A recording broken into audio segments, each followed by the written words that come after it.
Doing a show. Mason, our midday lady, is in for Sarah, and Bob has moved into the producer seat and doing a great job.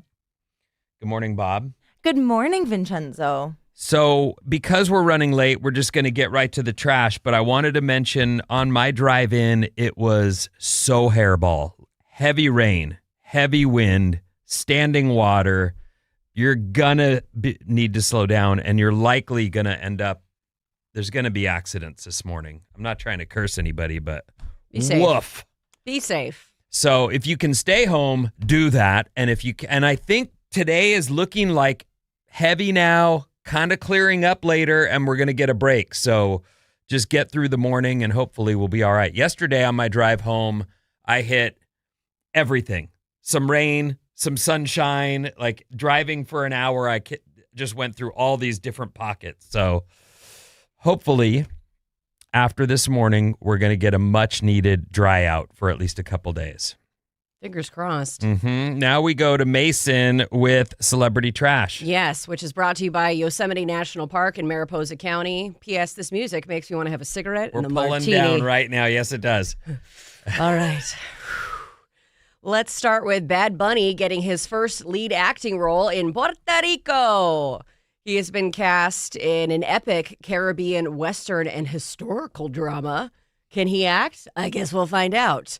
It's based on the life of Jose Maldonado Roman. I'm probably butchering that. He's a Puerto Rican revolutionary who fought against colonialism in the 19th century. And it's also going to have Viggo Mortensen, who we have not heard from in a hot minute. What's the last? I can't think of anything besides like Lord of the Rings and that movie with Gwyneth Paltrow. What else has he been in? He played the Russian mob guy. Oh, right. But nothing recent. Yeah, I can't think of anything. I'm not surprised he made a fortune doing the Lord of the Rings movies. And why wouldn't you just travel and take a breather, have fun? Also has Edward Norton and Javier Bardem, I think. But either way, that's a full loaded cast. That is not a cast you'd want to be a beginner with. But he must be pretty good then. All right. I mean, well, he's a huge name. We're seeing that more now than ever. The idea that someone's got a name and let's see what they can do. Well, they did a recent survey and found that more Americans think Bad Bunny better represents the U.S. than Donald Trump. Wow. So, they're capitalizing on his popularity. Pitbull, there's a resurfaced video of him telling immigrants to go back home that has sparked some backlash online. He said, if you don't like the U.S., you don't like the United States of America, go back to the countries that you're from, which is, well, he is a first generation American. So people are saying that he lacks perspective on the struggles of his family's country of origin and that it's okay to criticize the United States when your purpose is to make it better overall. Well, I think that free speech allows you to criticize everyone, and you just have to deal with the ramifications of your statements. Well, and people don't have to like it. You can say it, but people don't have to like it. And it may hurt his popularity. For a guy who makes pop music, you'd think that he's Mr. Worldwide. You'd think that he'd be more careful. But look, okay, so the people who agree with him will follow him, and the people who don't will be mad at him. And that's not a way to build an audience, dude. Well, he is also on a mission to break the world record for largest gatherings of people wearing bald caps. That's what it's come to for him? Yeah. So there's no more songs. I guess not. He doesn't make music anymore. He's like, you know what? Let me just try to break this record We're going to do bits. Okay, he's a radio guy. Good for him. Go for it, dude. Go for it. George Clooney, his wife, Amal, is reportedly upset with her husband over a broken promise regarding spending time with their family. He allegedly promised to slow down, step away from acting, to be with his family after his Broadway project, but he has evidently signed on for more work, including a new movie and producer deals. So she reportedly uprooted their lives for George's Broadway project, believing it would be his last, but now he's got more opportunities, and she's not happy about it. They've got twins, Ella and Alexander, and I'm pretty sure they're fairly young. Does your job get in the way? Oh, it absolutely. I would imagine. It absolutely does, yes. The hours are the hours. And so Yeah. there's no doubt that John, Sarah's husband, and Christina, my wife, both, and probably Susan at some point, because Bob will at some point say, I got to get some sleep. I cannot go out tonight. But that is the reality, that we go to bed very early and our partners are solo from dinner time to whenever they go to bed. And for a lot of people, that's like 6 to midnight. Yeah. That's a part of the reason why my husband and I got divorced, to be honest. Because of your hours. And I wasn't doing mornings at the time. So that's the, yeah, I did afternoons. So he worked for Boeing, and you had, he was an electrical engineer, and you had choices of what shift to work, early mornings or later in the day. And he chose early mornings. So I worked from 2 p.m. to 7 p.m. It'd take me a half hour to get home. And all I wanted was to have dinner with him. And we'd have dinner, and then he'd go play video games, and then he'd go to bed. And he chose to do that. So that really limited our time together. I get it. I get both. I get the reality. He could have chosen, though. That's the deal. I You don't- can't choose your hours. No, He could have chosen different hours. And I think he chose wrong, but I Right. also know there are people that like to play their video games, and that's their, I don't know, that's their passion for, so you do when you're a grown up, you do the full work day, and then you hope to fit in some exercise and something fun each day, right? Right, And right. I assume for him, that's his idea of fun. But his hours, he's getting off in the afternoon. He had hours to play video games. Listen, I don't know what the guy, I mean. Why are you on his side? I'm not on his side, believe We've been divorced me. for over 10 years, and I'm still bitter about it. No. I do realize, though, for George Clooney, who's the story's about, acting seems so fun. It seems so fun. Like you're well paid. Yeah. You're absolutely catered to in every possible way. There's each day you don't even think about your food because there's catering at the set, and you just, It oh does yes, sound a good. white, an egg white omelet, please, with spinach and whatever other healthy thing I can think of. I think there's Oh. the craft service table, so maybe it's not always so glamorous. For George Clooney, It depends on the location, what the movie is. I believe he gets anything he wants when he puts his name on any project, and I would love it. And I can see it's clear he loves it. I don't think he's trying to throw his marriage away, but that's what happens. I think that's what happened to Tom Brady and Giselle, right? Well, yeah, he kept saying, I'm going to retire. Then he retired. I'm unretired. And that's one of those things you see athletes. I was watching, I'm not going to find his name. He was a pitcher who pitched for the Giants last year and just went back to Detroit. And he's 42. And he's a guy who has a wife and 2 kids, but he's a guy who also hasn't retired yet. He's saying, everyone I talk to says play sports till the wheels come off, because then you're done. Right, right. And in what career are you retired for good at 43? Well, what do you want to have regrets about, though? Your family or your missed baseball career? Or That's the question is George Clooney throwing away his marriage or not? And I would think not. She's amazing. Absolutely amazing. I still think about that joke that Tina Fey and Amy Poehler did where they talked about all of her accomplishments and how she's referred to as George Clooney's wife, which quite often happens in the media.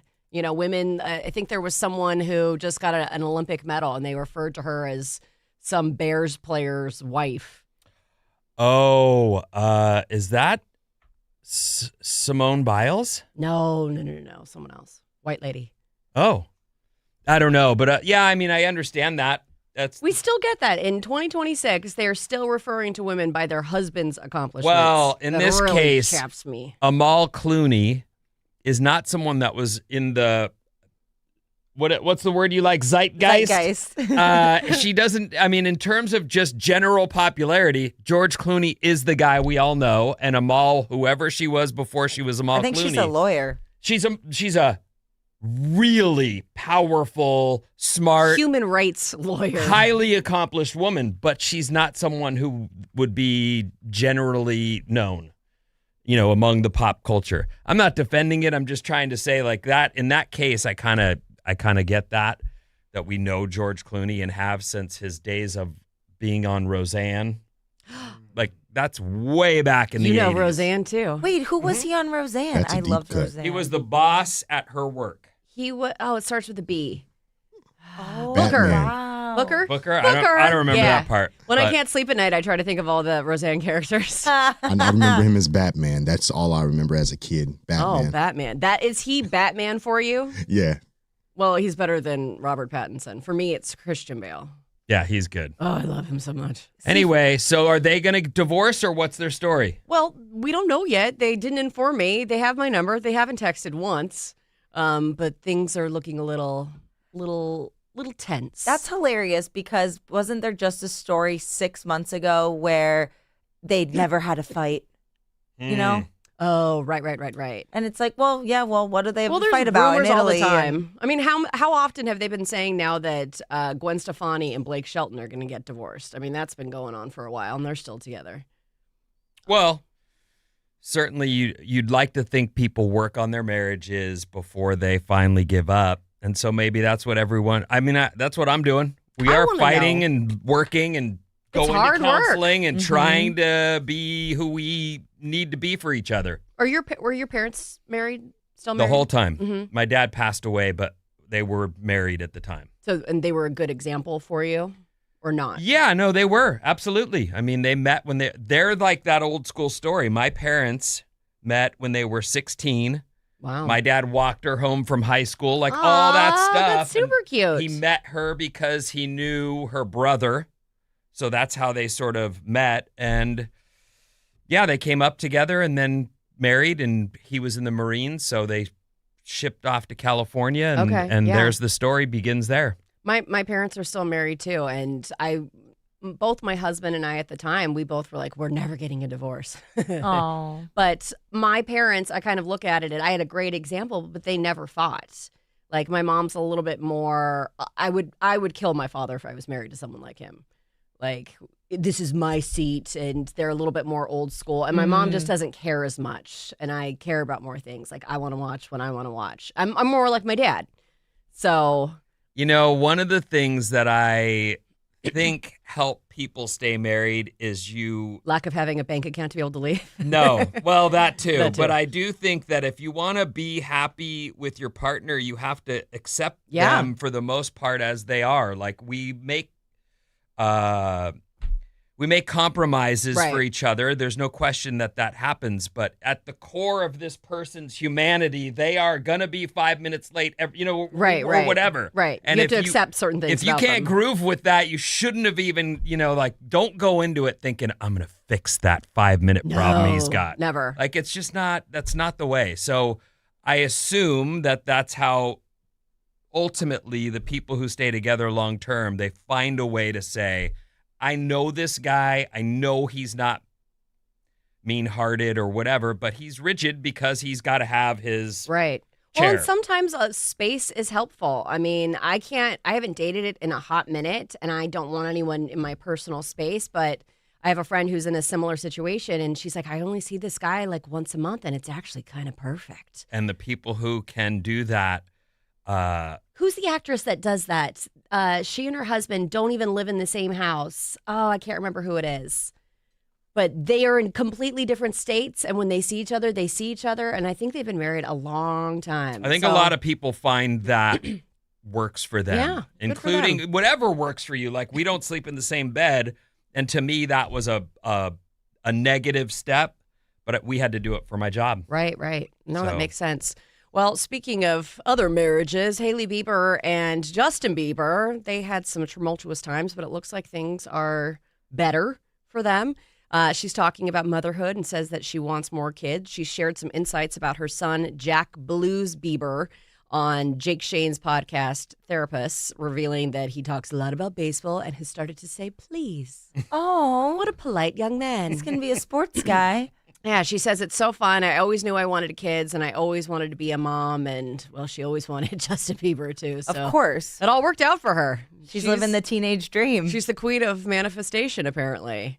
By that you mean she was wanting him even when he had She had posters of him, I think, on her wall. Yeah, I think she was a fan. She was a fan. She's but got she's pictures famous. with him. Yeah, A famous kid, so she got to meet him.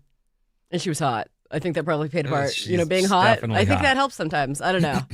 I like Hailey Bieber. Do you? Yeah. What's not to like? She's a trendsetter. I don't really. She's I like people gorgeous. with a lot of personality, and I don't see her oozing with personality. That's why I like Vinny. That's why I like you. That's why I like Cam. I think that's fair. I kind of am obsessed with quiet people. They fascinate me. I'm like, what's going on in there? Give me more. That makes sense. There is that, but there's also some quiet people have some darkness in them, and part of the reason they're quiet is because they don't want to say that intense thing that would take your head clean off. Those are some of my favorite people, though, sometimes, too. I like people who say things that you don't expect out of them. They've got those good one-liners under your breath, and you go, what did you say? Yeah. What? Well, King Charles has a nickname for Meghan Markle. You guys want to guess? I don't think you'll be able to guess. Jerk. Queen Jerk. Princess Jerky Jerk. He reportedly gave her the nickname Tungsten.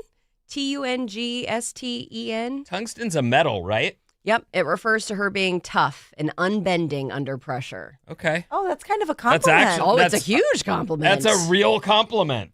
Like real. Yeah. There's I don't see a hidden. No. He said he was, a royal staffer said, that King Charles was fond of her, found her charming to be around in the early days, and he did not feel the need to address any issues with her as she was engaging, polite, and clearly in love with his son. Oh.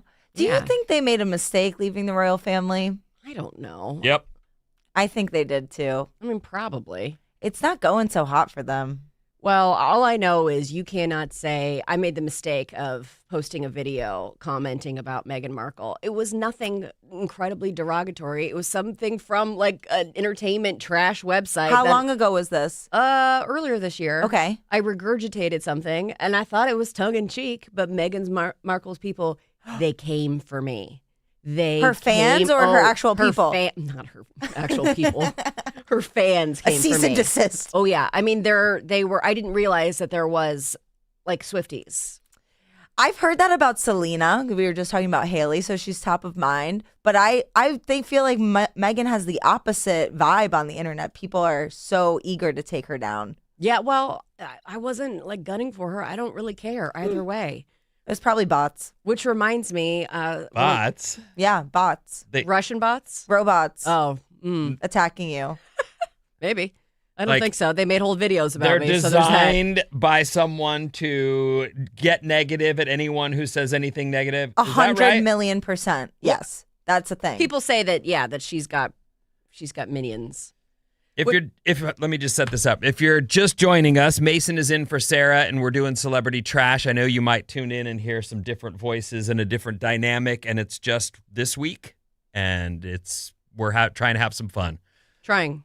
I'm enjoying it. Good. I was going to say, I'm having fun. Why aren't you having fun? No, I am having fun. It does remind me, though, my friend Jenny, I met up with her yesterday after the show, and she told me that I was incredibly brave to say that I wasn't a Swiftie. Well, I'm not a Swiftie either, but I respect her. Yeah, that's what I said. Yeah. She's like, it's still very brave of you. I was like, wow, all right. I think that you've phrased it perfectly. Okay, so I won't be like harassed. Because there is this funny thing I've brought up before where people are almost afraid to say that they're a Swiftie because they don't know if they are a fan enough. So even people who like her music and listen to her music, they're like, "Oh, well, I don't know if I qualify as that." Both they don't want stolen valor, and they also don't want people to think that they're crazy. Valor. Yeah. Stolen valor. Usually that's referred to for, I don't know, fighting in some major wars, putting your life at risk, but some of these Swifties, the world has changed a lot. And, Meghan Markle to me wasn't someone that I had any knowledge of, like, at all. And then I saw her on a TV show called Suits. I liked that show. And while I never really watched it, Christina, who's been in the process of finishing all TV, worked her way through Suits as well. She just keeps stuff on in the background while she works at home. And she's stunningly beautiful. I think so. Like one of the most beautiful ladies I've ever seen. Yes. And Wardrobe Meghan Markle's pretty good too. Yeah. Oh, let's see what you did there. Oh, I was like, wait, what are we talking about? That was cute. Go on. You know, our royalty, John, Carolyn Bessette. The Kennedys. That TV show is supposed to be very good, which Side note, I want to watch that. Have you seen that? The Ryan Murphy show that I guess he's a producer on. Haven't. I think it's called, what is it called? Happily Ever After or Happily the JFK story, the love story. No, I haven't. Oh, we're all missing out. I thought you watched everything. I try, but I've been busy having fun recently, so I'm behind on my TV. Oh, yeah. You went to a birthday party last night, right? Maybe. You did? Don't tell Vinny that. Oh, I didn't know this was a secret. I'm happy I'm for so you. sorry. You made it to No, work. it's not Good a for secret. you. Yeah, it was at 8:30. Oh, I thought it was at I was in 7, bed. but it didn't start till 8:30. I didn't stay long. I left at 10. did you take it? You didn't take a nap. I did. I you did take a nap. You did take a nap. And so when you get home at, see, part of the problem for me, and it may not be the case for you, because I've known people, I've had different partners and there are different ways they sleep. And I certainly understand, like, if you can go out till 10, come home, take your clothes off, climb in bed and fall asleep, that's amazing. Like, why wouldn't you? Yeah. If I'm out, I get amped up like a child. Same. And then I'm like zinging. When I get home, I'm just buzzing. I can't go to sleep. That's Forget what it. I said. You're on a high. It Yeah. takes you a while to wind down. I used to take melatonin when I'd meet up with my girlfriends when I was in Dallas. Hoping And it would. when the check would come, I would take the melatonin with my cocktail. And like, gotta Hoping go. it would bring you down. Yeah. Yeah. So Nightcap. did you just climb in bed and fall asleep, Bob? I understand what you're saying, and that does happen. And when that happens, I just follow the vibes, and I'll stay out until I get tired.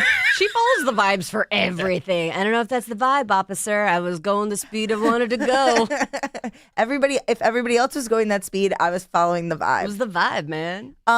But I did. I got home. I took a shower. I finished up some stuff, and then Poof. Good for you. turned on Friends, and I was out. I also would like to pat myself on the back. Oh, Yes, because Bob and I went for a walk yesterday, and we went to lunch, and we got to explore the marina. the marina. Thoroughly enjoyed it. I became one with nature. Took a couple of beautiful photos. What? Gorgeous, stunning. Stunning.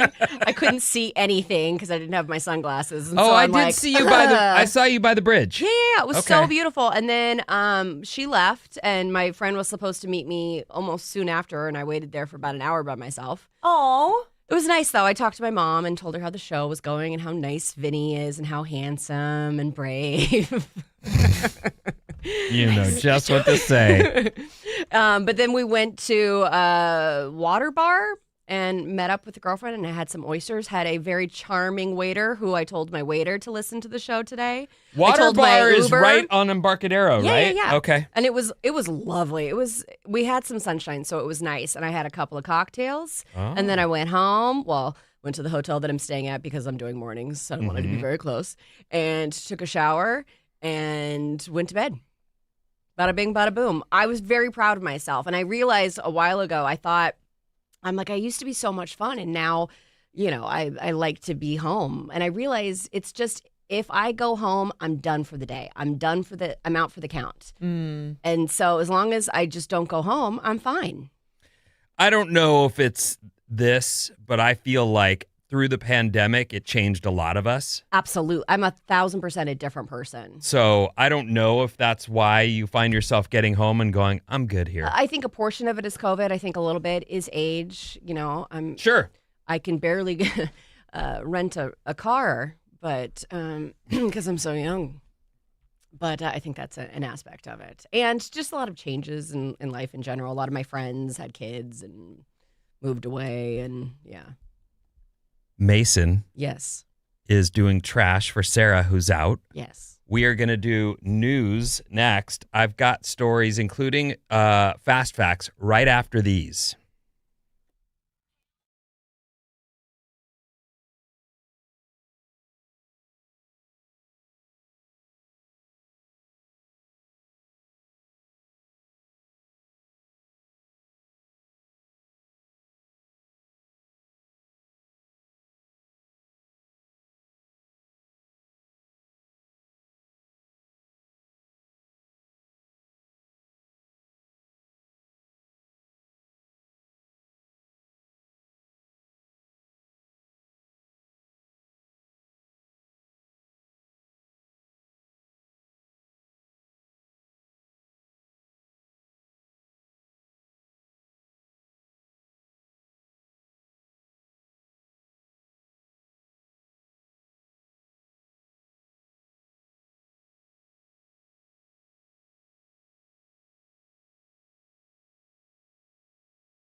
Alice at 97.3.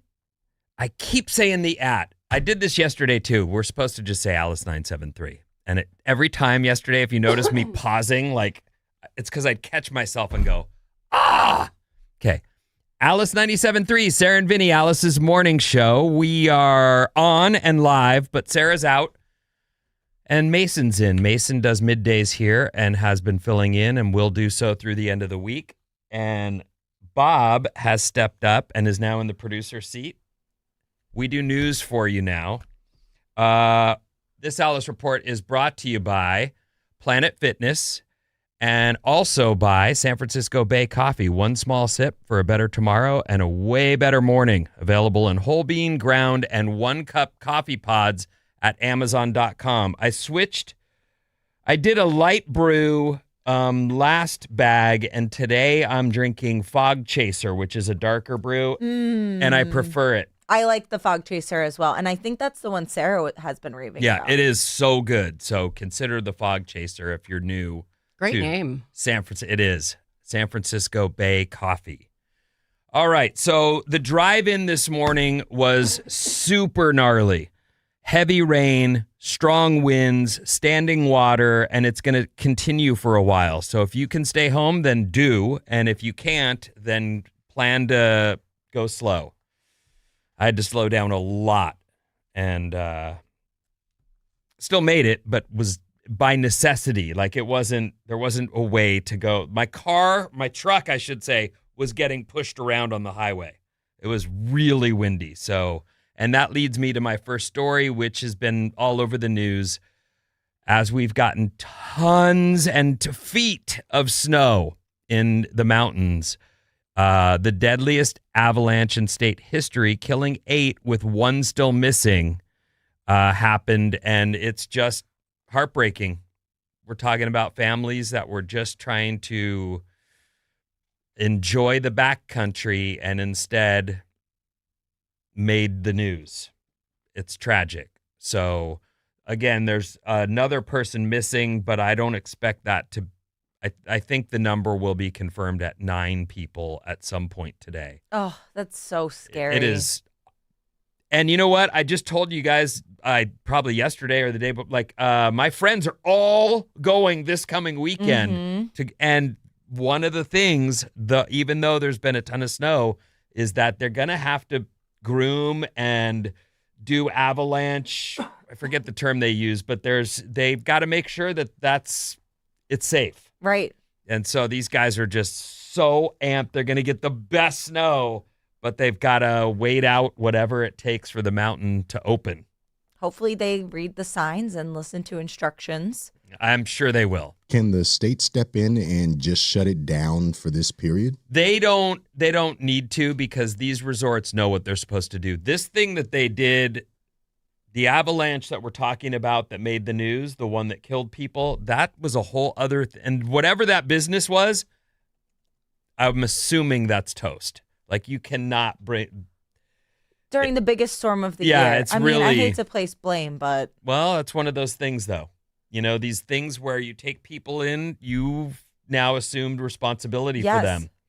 That's the way that works. There was a boat, I think they were diving, but there was a boat that ended up catching on fire out to sea. And it's one of those tragedies that absolutely horrific. Well, the person running the boat was responsible for that. That's the way that works. So these cats they should have known not to have people out there. That's all there is to it in terms of the it's like Donner Pass. And the weather continues, by the way. So again, if you're headed up to the mountains, make sure you check the roads and make sure you check the resort you plan to ski or snowboard at. Next story, which I don't usually talk about the royals. It's not really my thing, but former Prince Andrew has been arrested over his Epstein ties. I hadn't heard about this. King Charles III said he supported a full, fair, and proper process, but this is whatever this Andrew Mountbatten Windsor was up to. They're going to dig into it. Good. There were whispers for years, and then there was confirmed horrible things for years. So good. Justice shall be served. So, if anyone's guilty, I mean. Right. There's a lot of names in there, but I feel like that one we can rest assured he probably did some bad stuff. I'm looking at this photo of him right now, and his smile, it looks very nefarious. It looks, he looks evil. So he's been, Andrew Mountbatten Windsor has been arrested on suspicion of misconduct in public office over his ties to Epstein. More to come on that at a later date. How about a fast fact? Yeah. I love fast facts, Vinny. You know that. Fast facts. Why? There are roughly 2 billion parking spots across America. That's 7 spaces for every car, covering an area about the size of West Virginia. Aw. I know, of all the things. That's funny. He's not here to hear his home state make the news. 2 billion parking spots. You know, when I first moved to the Bay Area, I lived out in the Richmond towards the beach, Ocean Beach way. And there was a grocery store that I would go to where there's just no parking. Is it Trader Joe's? It wasn't Trader Joe's, but that's obviously a famous problem for them as well. State, every state. But here, it was just the typical city stuff. So I think it was Cala Foods or something like that. But I would go there, I would circle, and then I would just go, I give up. And I would go to the Walgreens across the street. Oh, and no. I would buy a can of soup, and that would be dinner. Well, you know, I was young enough that it made sense. Forget it, I'll just eat some soup. I'm a SpaghettiOs girls to the day. Oh, I was a big on Hamburger Helper. Ooh. A little bit more work, but I was raised on that stuff. Delicious. That does And sound what good is right now. that? I've never had it. Hamburger Helper? I've never had it. Oh, you're missing the out. little I'm gloved missing hand? out? Yes. You all love it? Yeah. My mom never made it, but I enjoy it. So basically, you buy this box, and it comes with noodles and a seasoning packet, cheese seasoning powder, and then you buy a pound of hamburger, and you cook the hamburger. You just brown the meat, Yeah. throw the stuff in, and that's your food. I think we Yes. consider that cooking. Well, that's what I'm saying. Does that count as cooking? I think Yes. it technically does I because guess you you are heat it up cooking a meat. Yes, you're cooking a meat. Yeah. But my dad was so brilliant. He would add extra noodles Oh. and extra fresh cheese on top. Oh, it was gourmet. Here's a Parmesan Reggiano. Hey, I love the hacks or recipes where you add like the fresh ingredients to make something kind of trashy. Did you guys ever have the sugar on toast meal? Because that Cinnamon is sugar elite. toast? Cinnamon Yes. sugar toast, absolutely. Oh, I still give it to my kids. Yep, same. And I will probably give it to my kids one day if I have them. I'll You eat know that for what's- dinner. So great about what you just said. So I am a dad, and it's changed everything. Instead of being kooky and fun, I'm like, now everybody's dad. I'm walking around like, slow down, turn that light off. What's going on over here? But hearing you say that even when your dad made Hamburger Helper and just put a little extra love into it, that you think of that fondly, that is great news. Because I definitely would not want to be seen Core as memories. as a half-ass or a medium dad. I'm trying, putting the energy in. I want them to think that way of me, as opposed to like, oh, that guy. You got to like wake them up at 2 a.m. one day, not when you have to work the next day, and like take them to ice cream, like just unique little things that will stand out in their memory. Oh, I remember the time where I got to skip school and we went blah, blah, blah, blah, blah. Skipping school at 2 a.m.? I don't know. She doesn't have kids. I don't have She's children. she's I'd wake up whipping. my dog Bennett and Linda, be like, you guys want to go get ice cream at 2 a.m.? All right, let's go. But it is Bennett a cool and idea. Linda? Yeah. All right. It is a cool idea. If you're, one day everyone's hanging around after school, it's a boring day, and you're like, Yeah. let's go get ice cream or let's go to the movies. I've seen parents wake their kids up. Maybe it was more like 8 o'clock or something when they just went to bed. You want to go get ice cream? You want to be wired for the rest of the night? I can't imagine wanting to wake my kids up if they were asleep. That's fair. Yeah, that is. That's the only time I gave peace to my parents was when I shut up. The fold in chef's hats can signify their level of experience, according to the legend. Oh. The origins date back to when a chef would have 100 pleats in their hat, which would signify the 100 ways they know how to prepare eggs. Okay. By the way, do we have access to text today or we don't? No, but I got YouTube comments. YouTube comments is what we're working off of. We will have the text machine back when we all get Let's just give back out in your our number, normal Ben. seats. 800-400-3697. No, I had a number ruined that way and had to switch.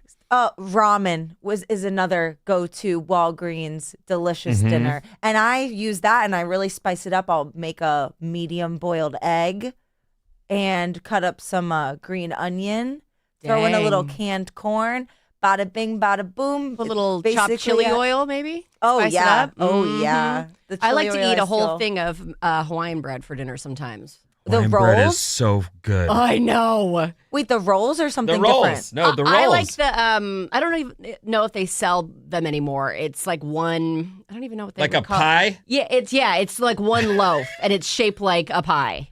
but it's in Yeah, it's in like a pie tin. Yeah. I like that, and I used to drink Sobe energy drinks. I'd have that for dinner in college. So much sugar.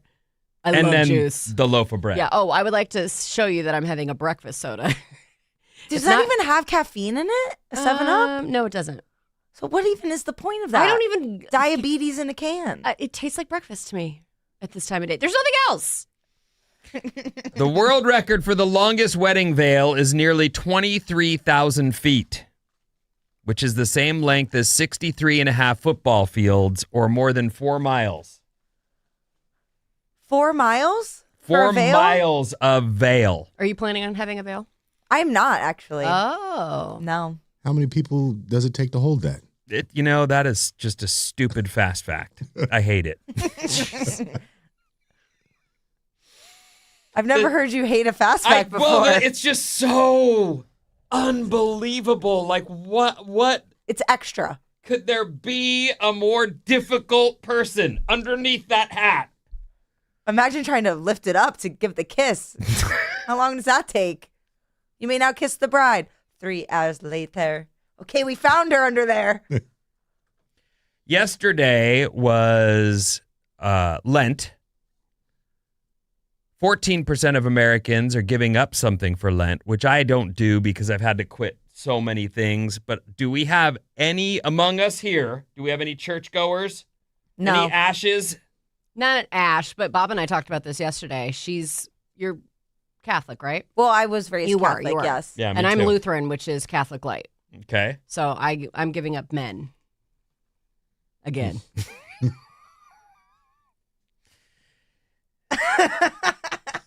Let me ask you a question. Oh, I can't wait. Bring it on. Are you on the dating apps? Yes and no. Because let me just explain something to you. This is a conversation Sarah and I have had many times. I liked dating. I enjoyed it. I like meeting new people. I like the hangout. I like to see if there's some sparks. If there's not, that's fine. Call it a night.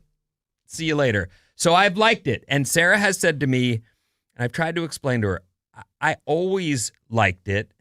It's not just because I'm in radio, but she's like, you're Vinnie on the radio. Of course you like dating. Everyone wants to date you. It's very different for women in radio versus men in radio. What? Of course. What? It is. Men are scared to death. Are you going to talk about me on air? Are you going to do something awful for me to have to talk about you on air? That's one of the things. Uh-huh. And this is like what I didn't do mornings when I was like full on like dating all the time. And I was like, yeah, I'm going to talk about you in my 10 seconds over a song. You got it. But I have not dated in a long time. I used to date every single night. I was getting after it. And you did that as different people? So you were on, you're I'm like, sorry, on, what? Well, I'm saying you're dating. I'm not psychotic. Like, Well, I don't know. I'm what asking. do you mean? As I was doing it as different people. You're doing different people each night. Oh, yeah. Each night you had a different date. Yeah. Wow. I mean, And- usually, I shouldn't say every night, but probably at minimum 3. And if it goes well, what does that look like? Let me look at the time. Okay, my parents aren't listening yet. It looks great. I was kind of a douche, if I'm being honest. Yeah. Explain that. I would, like, I'd have men over and my dog Bennett would be all over them and I'd always be like, oh my God, he never likes anybody. And he would steal their underwear and hide it from them. Okay. Well, that's good. And then a bad date was just have a good one, dude. Oh, no, even a bad date. I loved a bad date because it was a good story. So, But they didn't get to go home with you. yeah, okay. They did? I mean, no. Oh. I liked everyone was my problem. especially with alcohol. And I realized I drank too much on dates. I liked everyone.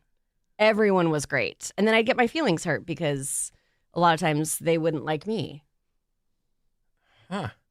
But I haven't been on a date in years. It sounds like you were having fun, though, so that's good. I had so much fun. And oddly enough, ever since I've been back, a lot of guys that I've been out with have, I even got asked out by someone last night. Oh, are you back in town? Hey, you want to go out? Hey. And I've had to let a bunch of them down. No, you didn't want to date me before, so you don't get to date me now. Well, why do you think they changed their mind? Oh, I don't know. Maybe because I'm a bigger deal now. Oh, I see. I'm hotter. I'm not hotter. I was hotter before. I'm a very different person. I was a lot more of a pick-me back in the day, and now I just I'm not looking for anyone's approval anymore. I do not care. Heck You're yeah. gonna have to be very, very special for me to clean my apartment for. Explain to me why you think that changed. Growing up. So when I moved to Dallas after COVID, I was so exhausted. I didn't have time for dating, and so. All the times they say, work on yourself first and then you'll find someone. Well, I had tried doing that, but never really. I was just kind of like waiting to date again. And I was looking at it as like, oh, that guy's hot. I use that to boost my self-esteem and just not healthy. And so taking a break from doing mornings meant I was exhausted all the time and didn't have time to date because I was too tired. And so I really enjoyed my company, and I'm hilarious and charming, and just I like me. I like being at home with my dog and my cat, and yeah. But then you went from all that dating to and all of that pick me. Yeah. And you just went, I'm cold done. Turkey for the most part. I've thought about getting back on the dating apps only for content and for meals, to be honest. Not really for a human connection. Although that's probably a good mindset, to be honest, to just go in, have fun, you know what I mean? And then I would actually find somebody. But I just know as soon as I start dating, they're going to suck me back in and I'm going to fall for it. And I haven't cried over a boy in years. I don't have the emotional bandwidth for them to tear my heart out. How long? Do you have anyone you want to hook me up with? No. How long? He's even hooked Maddie up with people, so that's saying something. Rude. Hold on a second. There's someone I know that said, "What's Maddie's deal?" And I was like, "He seems really nice to me. He's a very nice boy." And she said, "I want to hang out with him." And I said, "Great, I'll hook you up." That was that. Mm-hmm. I didn't have her in mind for him, and he immediately blew it. I don't know what he did, but it didn't go at all. I did see someone kind of somewhat attractive in the building today. In this building? Yeah, he was. Are you talking about Carlos downstairs? I have no idea what his name is. Okay. He's tall. Carlos is taller than me, This but I guy's wouldn't call him tall. No, this guy was tall. Are they on our floor? You mean Steve from CBS? I don't He's know. talking about Carter. Oh. I just saw someone tall, and I was like, so. Cam's laughing because he knows Carter. We're going to introduce you to Carter. Yeah, right. we'll do it. Oh, is on he the single, air. or does he have a wife? He gives me single vibes, but I've never asked. I would love to have showered before meeting him. That would have been great. He hasn't showered in weeks. So. Oh, sweet. Okay, well, maybe I don't want to meet him. I just see somebody tall, and I just go, He's That's your very thing. tall. Is that your thing? I'm tall. I'm 5'8" Okay. and a half, and I wear tall shoes a lot. So you're 6'4" and above. I just automatically go, what up? He's so tall. He's so tall that we had him come on to play our game Bridge the Gap. And I was making sure he was qualified to be in the millennial group. right. I was like, how old are you? He goes, 6'7". Oh, he's 6'7"? He's so used to people All right. asking how tall he is. I think it was something like that. Yeah, Yeah. Well, it's probably He's not tall. smart for me to date a coworker, he's on a different station. Yeah, it's okay. All right. How else are you going to meet anybody with these That's hours? great. That's great. Is he a degenerate? I don't know. All right. Yeah, I don't know him very well, so I can't right. be the go-between for you guys at all. That's all good. I did know someone that used to work with us at the old building.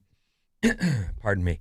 And this guy used to we'd be leaving at the same time, and he would say, "I just found someone to go meet on Grindr." Oh. And that was his Oh, yeah. 10:30 appointment. Gay after men that. are, yeah.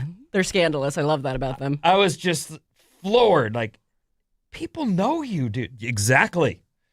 And I was like, oh my goodness, that sounds so fun. And also, yikes. But yeah, it's out there. Yeah. Go get it, Mason. Thank you so much. I love the support. Carter. I wonder if it's already getting back to him. They're talking about you down the hall. They're probably doing their own show. All right. So listen, we are going to take a quick break. We'll come back, and Mason, who's in for Sarah, who's on vacation, will do Celebrity Trash right after these.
Alice 97.3, Sarah and Vinnie, Alice's morning show. Good morning, and thanks for choosing us today. We do have a different dynamic as Sarah's out, so I'm in live. Mason's in from middays. She's also on all over social media on Mason on the mic, right? Yes, that is I. And Bob's in the producer seat. We got Cam running the board, so it's a little different, but we are here, we're live, and we hope you'll stay. So let me just do a quick weather for you before we get to the celebrity trash. Heavy rain today, wind, standing water. Our boss just came in and delivered some baked goods, which was very nice of him, and he said his drive was okay, so it may have calmed down a little bit from when I came in. But as I was going over the summit on Highway 17, I'd been told there might be snow, and there wasn't. But there was heavy wind trying to push me off the road. So the snow didn't materialize here locally this morning, but we do have tons of it in the mountains.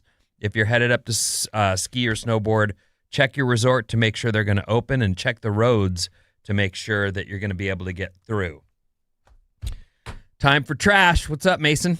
This celebrity trash, is brought to you by the San Francisco Bay Coffee Company, which is delicious, I hear.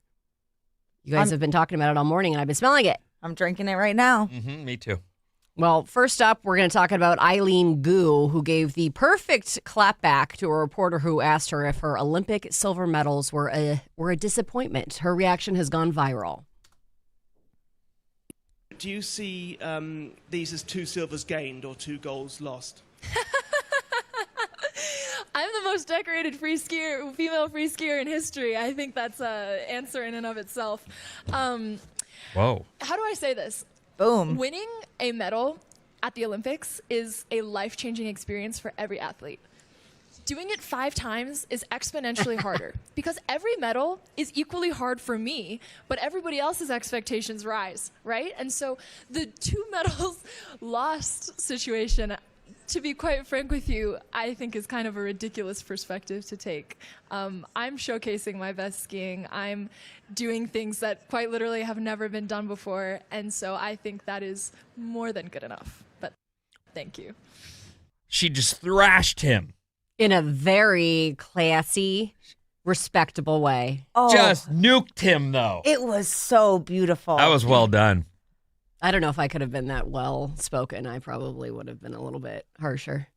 Well, I do think I give her credit. I think that you have some, you realize you're on the biggest possible stage. You realize that'll get played in San Francisco and every other city. I hope they realize and have some experience and are capable of some media training. Yes, and are capable of that. We definitely see athletes who haven't gone to Media 101. The Norwegian team. And when those mistakes happen, you can see it and you just go, oh, that person should have been talked to. And that goes for many international sports, whether my favorite sport is surfing and there's lots of people who could use some coaching up. And then there's Olympic. Yes, she handled that perfectly. Gorgeous. And she's the most beautiful woman I've ever seen. Not that matters here, but she's adorable. Ever seen. She's adorable. She is adorable. She had the most perfect messy bun going on when she delivered those. I can't imagine. Why would he even think to ask her? I mean, just how rude. I would be like, how dare you, sir? I mean, you're trying to get a soundbite. He succeeded. Yeah, that's fair. Okay, that's fair. All right, yesterday, remember when I told you about Ray J having blood coming out of his eyeballs while performing? I tried to forget about it. And I was like, oh, would you guys show up to work if you had blood coming out of your eyes? And the consensus was no, we'd stay home. Well, now he is being accused of using fake blood to cause a stir. I believe that more than I believe real blood came out too. of his eyeballs. So. And a photographer is saying that he loves attention, and someone caught him applying fake blood to his eyes right before he got on stage. Anybody that knows him, they said it's all theatrical. So I just kind of wonder, are you even dying? Is that all? Well, that is one of the problems if you are someone who likes to stretch the truth. Don't look at me like that. It's hard to know when someone's being honest. So if they're always spinning tails, then you start to go, I don't know what this person. I don't know what's real and what's There's not. a difference between lying and exaggerating. But Vinny was really there referring to me, isn't. and when I said that I hadn't showered, he made a comment. He's like, I thought you hadn't showered. No, I showered last night. And when I want to meet someone, I want fresh hair shower. That's what I meant. I'm not a liar. I wasn't talking about you. Oh, sure. Okay. All right, fair. That side eye was... You guys need to build more trust. Anyway, all right, so Ray J's just faking those blood tears. Got it. Yeah. And if you watch The Real Housewives of Orange County, you would know that you shouldn't make up things like that. When one of the men on the show pretended to have cancer, that was frowned upon. So he better at least be sick. Is that for real? Yes. Oh, I'd never Vicky heard that. Gunvalson was dating a man and would go to the mat for him, defending him. And this man pretended to have cancer. He had a whole binder of like fake test results he had printed out. Oh, Next no. level. You don't know this? No, I haven't seen this. So this guy was on, and then would they come to him privately and he would say, yeah, I'm faking it? No, he held on to it that he was telling the truth. And then he started to wobble later when people were like, wait a minute, this isn't really adding up. And when it came out, he was thrown from the show? Well, he was never on the show. He was dating a woman on the show, but it basically kind of kicked her off the show because she had his back for so long. And then she had to say, I didn't know anything about this. Do you think she knew? I think she probably had an inkling. Wow. I Yeah. never heard that story. Yeah. So, All right, so there you Ray have it. J, fake blood tears, Fake everybody. blood. Moving on. I've been wanting to know for quite a while now, ever since Valentine's Day, what did Travis Kelce get Taylor Swift? For Valentine's Day? Yes. I actually hadn't thought about it. Really? I was No. thinking about it at length. Valentine's Day is tricky for everyone, and I'll just say that I think when you're new, you kind of really want to make a statement. Like, you do care for this person, you want to hang with them, and you want to go all out. At years in, it's hard to know where to put that. Like, you want to do right by your person, and you love them, but you're also with them every day for the last however many years, and I've heard people who say we boycott that. We're in love. We've been together forever. We're not gonna. One day isn't the day. So I kind of get that. I That get makes that. sense. We never talked about what you all did for your significant others because Valentine's Day was just this past weekend. So Well, did you I guys do was- anything special? I was trying to get Vinny to ask Christina to be his Valentine because I asked Susan to be my Valentine. Aw. I made him some chocolate covered strawberries and I put them in a little heart. Yeah. And I said, will you be my Valentine? And he said, duh. I'll consider it. And so we didn't do gifts or anything like that, but just a little extra. It's a good excuse to remind them how much you love them and that they're special. And, never stop chasing your partner. That's a good point. Yeah. So did you ever ask Christina? I did not, but I did Cool, get cool, cool. her flowers. But her birthday's right before That's not Valentine's her fault. Day. No, I'm not. Oh. It's not her fault. But I got her a ton of presents for her birthday. Oh, that's so she nice. was showered in stuffs. What'd you get her? I got her 2 new wetsuits for the ocean, which Oh. she was needing because Okay. they weren't working. And then I got her gold hoop earrings, Nice. which I'd gotten her really nice ones for Christmas. And she was all, these are too nice. I don't want to be responsible for them. That's Oh. fair. So she returned them. That's fair. And this time I got her, they weren't cheap, but they definitely were what she was asking for. Right. I went way over the top at Christmas. Wow. Aw. And she was just like, I can't, are you kidding? What's Yeah. the nicest thing you've ever gotten her? Like the most expensive? Probably the wedding ring or the, what That is that doesn't called? count. Engagement ring? That doesn't count. Well, once you're married, I got her a car, Okay. All right. a $100K car. Did you surprise her with a big bow? No. I've always wanted that. You do? Yeah, the Lexus December to Remember car? Yes. Man, cars now are like $100K. Well, not all cars. I know, Mr. but I'm saying Moneybags. I'm not though. That was the thing. She went, I want the biggest car so I can bring all our kids' friends I do like an everywhere SUV. they want to go. Yeah. And where you're at in your life, investing in the biggest car with all the stuff, you can have that car for 20 years. Like that's Hope the car so. that your kids will learn how to drive on Yep. and then crash. Okay. Safely. Sorry. They're going to safely crash with all of their airbags surrounding them. Yes, they're going to be so safe in there. Next story. Oh, okay. Travis Kelce, we'll go back to that. Oh, yeah. Oh, yeah. We never got to the actual story. I know. Right. I wanted to hear about your personal life. I'm trying to get to know you guys. It's good. Travis Kelce honored Taylor Swift in a unique way on Valentine's Day. He sent out digital Valentine's Day greetings on the social media pages for his podcast, New Heights, referencing Swift's song about him and her love for making sourdough. One message said, "Would, W-O-O-D, you be my Valentine," which references her song about Kelce, the life of a showgirl. About his manhood. Yes, about his manhood. Manhood. And another message read, "Be my loaf story." I don't get that one. Oh, love story. Okay, my bad. And no one said I was the brightest. And he went overboard in celebrating with expensive gifts as well, including a Rolex watch, an Audemars, I can't pronounce these fancy words, something Royal Oak watch. So 2 watches? Apparently. And then some high fashion pieces from Louis Vuitton. Apparently she was happy with the gifts. What do you mean, She can buy anything she I know, wants. I Like know. getting someone Maybe she really, wanted that, though. I'm pretty picky about gifts. It needs to be personal, something that you wouldn't buy yourself, and like useful in a way. So I just think the most expensive watch money can buy doesn't really tell me anything other than, okay, we're all rich. Well, here's what I'd say. I don't know Taylor, and I don't know her way. Christina, my wife, will not splash out for herself. She just won't. So when I buy her something expensive, that is that like thing that she wouldn't buy, and she would never get something where she's like, I don't know if I could wear that all the time. And I think, well, I'll get it, and you'll wear it when you want. Yes, and I like that and in your world. But this is Taylor Swift's world. Louis Vuitton is sending her packages every day. World, you peon. What can he get her? So you're saying he should have made her a popsicle stick art?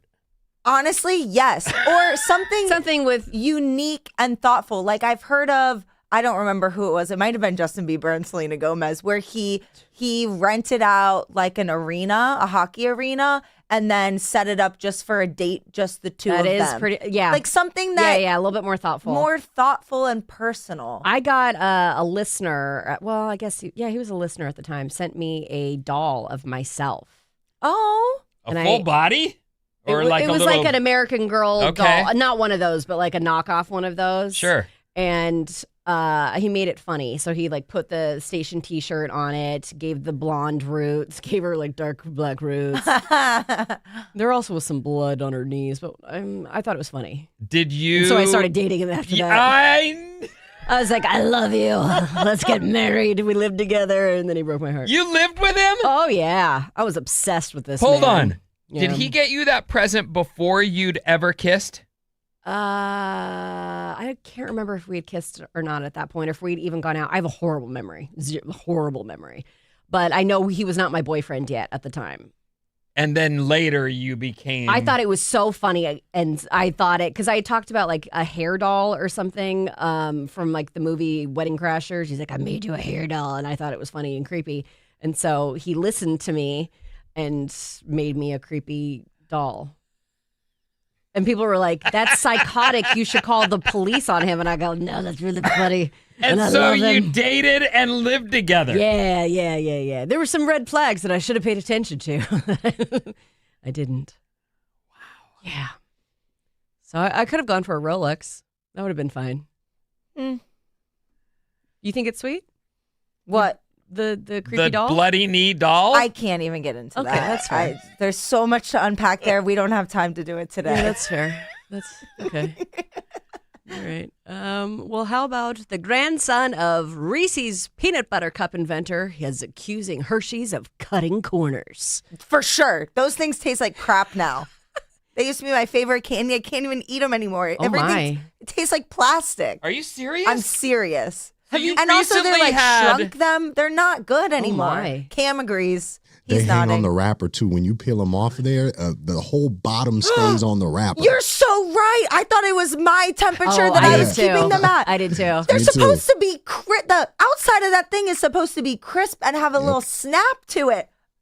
I They're agree with the mushy. grandson. The legacy is being ruined. This is next level anger.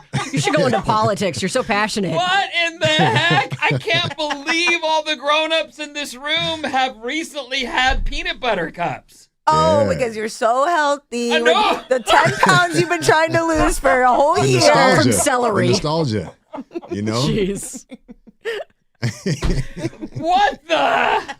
Sorry, sometimes I'm really opinionated about completely useless stuff. Have you had like European chocolate? You know, like it like blows Hershey's out of the water, right? Yes. Like they make fun of us, you Americans, and your Hershey's chocolate. Yes, rightfully Okay. so. Well, Brad Reese, that's his name. Oh, Brad Reese. Tell him, Brad. He's accusing them of using cheaper ingredients, such as replacing milk chocolate with compound coatings and peanut butter with peanut creme. And Hershey's is defending its recipe changes, saying that they are made to meet consumer demand for innovation while maintaining the essence of Reese's unique combination of chocolate and peanut butter. Yeah, it sounds like they messed up. You know what's weird? That I don't want to always just go be anti-corporation, but you had the candy that everyone loved, the perfect recipe, and then you said to yourself, we should make changes. Like, in what world? But that's the corporate world where they say we can take and save 1 penny per cup. Right. And when that's done at the end of the year, we'll have millions. Yeah, when you're a mature product like that, you make it better, not worse. companies never want to stop making more money. They always need to be growing. So even if Reese's could make 1 million cups a year and sell them for the specific price and always make this exact amount of money every year, they would not be happy with that. Some brands do that, but we don't talk about them. You know, We don't talk about them. like Head On. You know, they're not selling more incremental units. You know, Head On apply directly to the shoulder. Oh, What are you- wow. what are you That's talking the first. I That's don't know. What's or like, Head On? Or like Baby Ruth. infomercials. Head on. I think that's the one. Wow. All right, Oh. I'm looking it up because I have no idea That's what a you're talking callback. about. It's like a roller stick that you put against your forehead. I didn't see. I wouldn't even have thought of that. You're right. But I think they still exist. And my point is they're not trying too hard. They're happy with however much money they're making. Are they? And they're kind of sad. I don't know if it's a they're sad still in brand. business, Bob. I know. I think Shaq and Icy Hot probably. Oh, Head On. Okay. I've never heard of this at all. What are you talking about? I don't know. But those You're ads would pretty. be like, You don't have to be smart too. It's headache and migraine reliever. Why are they putting it on their shoulder then? I think Bob made that up. Head On, apply directly to the forehead. Head On, apply directly to the forehead. You don't remember those ads? Why would you No. put it on your arm if the directions say put it on your Because I forehead? assumed it was for everything. I don't Oh, really know. I've never wow. used All right, it. you're pretty. You're very pretty. But my point is, bring us back the good Yeah, cups. you notice the cups have changed. Okay. All right. BTS's Jungkook. Is that how you pronounce his name? Yes. I just feel like I'm butchering these names left and right.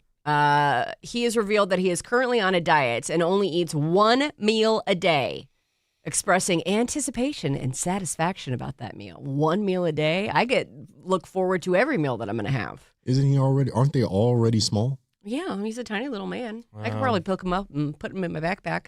He says, these days I'm on a diet. I only eat 1 meal a day, and I find myself thinking, what should I eat today? And waiting with patience. He doesn't say what he has, though. Like, are we having a burger? Are we having a steak? What are we eating? 1 meal? I couldn't do it. Just couldn't do it. Well, people who end up well, you're in front of the camera all the time, though. Now that I think about it. Yeah, I don't care. Oh, okay. I'm ready to pack on more pounds sometimes. I've been very, very heavy, though. I was 275 pounds at one point. Is that right? Yeah, not for very long. I'm one of the few people who decided to gain weight before her wedding. I'm sure it was a conscious, intentional decision. Yeah, we'll go with that. Mm-hmm. I don't know what it was. I never knew anything about like diet and exercise. I was active. I did like tap, jazz, ballet, gymnastics as a kid. And so when you stop doing that, anything, when you don't consider it working out, you get fat. You get real fat. And I've always loved to eat. I'm really waiting for the Renaissance body to come back into play because that would kill it. I say that all the time. Whenever Susan and I see a painting of, from those times, I'm like, oh, look, it's me. Botticelli. That's what my body looks like. That would kill it. Lots of actors, actresses, singers have been leaving Wasserman, the talent agency, because... Oh, this is the Epstein time. Yeah, he was found on the Epstein list. And so lots of people have been leaving. The latest is Dan from Imagine Dragons. Well, everyone from Imagine Dragons, actually. But Dan's the hot one. He's the lead singer. He's the one I go, what up? He is so fit. Oh, my God. So hot. Dan from Imagine Dragons, you know him. Yeah, I just know what he looks like. I didn't even know his name. But in my opinion, he blows Adam Levine out of the water for Levine's shirtless tiny. rock stars He's on the petite. stage. Agreed. I don't know. There's so many good-looking men that I'm so disappointed that I can't be with because they're so tiny. So is that a problem for you or a problem for them? Well, I mean, most of the time, guys want to be bigger than the girl. Do they? I think so. What if a guy says, no, I'm good with it? Would you be like, but I'm not? Oh, I've had some that are interested in me, and no. It's and it's all their fault to begin with. It's the misogyny that tells women that they need to be tiny and petite and adorable. It's your fault. What's the shortest gentleman that you've dated? It's your fault you're small. It is. Okay. I'm 5'8.5", and so I've dated someone like my height. Seriously dated, 6 foot. I'm just not tiny. I mean, I got hips, I got thighs, I got knockers, I even got a big head, I got big hair, I got big everything. My hands are huge. I make men feel tiny and petite and bad about themselves. I totally get wanting to feel, you want to feel feminine and dainty. So that's why I like my men like 6'4" and bigger. How's that a guy's fault then? It's not their fault. Oh. Well, in general, men is like the patriarchy is what I mean. You want me to comment on that? No, Okay. I don't. Let's move on. You sure? Because I have thoughts. Okay, go. No, it's okay. I want to hear them. Yeah, we're not trying to squash your thoughts. See, that's the patriarchy trying to make you small and not hear you. No, Let's hear it. I totally agree that there is this idea that women are supposed to be small and dainty and little and cute, and I definitely prefer feeling that way because of how it feels. I don't think it's just men who are causing it. I think it's us, our society as a whole, and I Tyra think Banks' fault too. women have a huge role to play in the oppression of other women. Yeah. I have some internalized misogyny sometimes. Of course. For sure. This is what we're saying right now is internalized misogyny. Absolutely. The idea that we don't want to be with the short guy because we want to feel small and we think he should feel big. We're projecting male stereotypes onto him as well. I used to be a lot worse too. Like I thought it was weird if a guy had a cat. There's nothing weird if a guy has a cat. If anything, he's probably a nicer guy. I like cats. Linda. And he definitely likes cats. You guys are funny. Next story. Okay. NFTs. Have any of you invested in NFTs back in the day? No, I have not. Well, good. I like you a little bit more now. Because they're worth absolutely nothing. You know, we all did a little bit, or I should say Sarah and I and previous versions of the show, we invested in Bitcoin, and that was one of those very similar to NFTs in that will it or won't it be here in 10 years? I had never thought the NFT was going to take off. No. And the Bitcoin thing is doing what everyone says it will, which is it will contract and then it will grow beyond its previous height and then it will contract again. So the idea that, next time it grows, because it's currently in a downtrend, I'll probably get rid of it. Okay. On a high. If it grows again. All it right. may not. I don't have any money to invest in anything. Not even myself. You're on your way, kid. All right. Well, the Bored Ape NFT that Justin Bieber bought for $1.3 million. Would you like to guess how much it is worth now? Yes, I would like to guess. I'm going to guess $20. What was it? The Bored Ape NFT. I guess it was like a big a big one at the time. Bored Ape is Bored, right? Oh yeah. Like I'm bored of you. Oh, Bored Ape. I think it's like a thing. Is it a brand? It's like a picture. It's like the art. You know what I mean? That's what the NFT was for a while. It was Okay. like, I think this is it. Is it by an artist? Yeah, Bored Ape is that art. Can you see it? How much did he buy it for? He bought it for, where did it go? $1.3 million. That was very cute. Thank you so much. I love compliments too. $1,000. You think it's 1,000, Cam? What's your guess? I honestly don't know. I left that whole thing alone. I didn't believe in the NFT. Just throw a number out. Play I'll the game, I'll Cam. I'll throw 50. 50 bucks. bones. All right. It is now worth $12,000. Okay. So that's a point to for me. Bob. Look at that. We're playing games. What was that? It was a ding ding. No, Vinny just acted like his keyboard paper- was on fire. I'm watching the screen move, and I'm going, "What the? Why is that?" It was you. And I looked down, and it was my was you. notepad was on my keyboard. Literally felt like something was on fire. He goes, oh. So yeah, it lost 99% of its value in a little over 3 years. Yeah. Yeah. I mean, it has to have value for it to be valuable.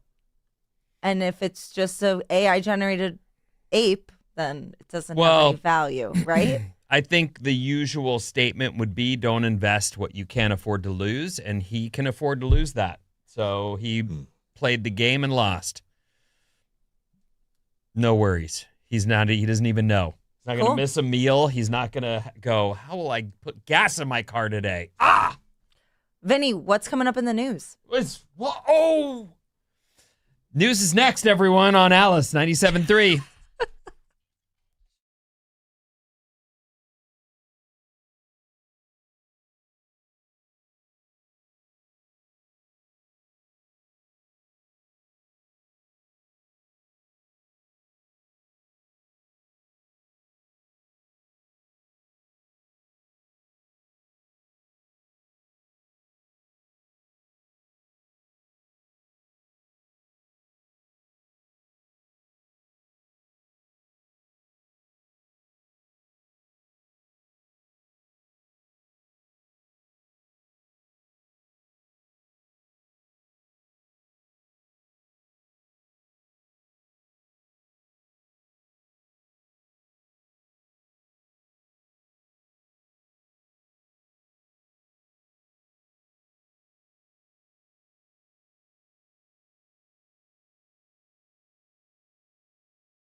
Alice 97.3, Sarah and Vinnie, Alice's morning show.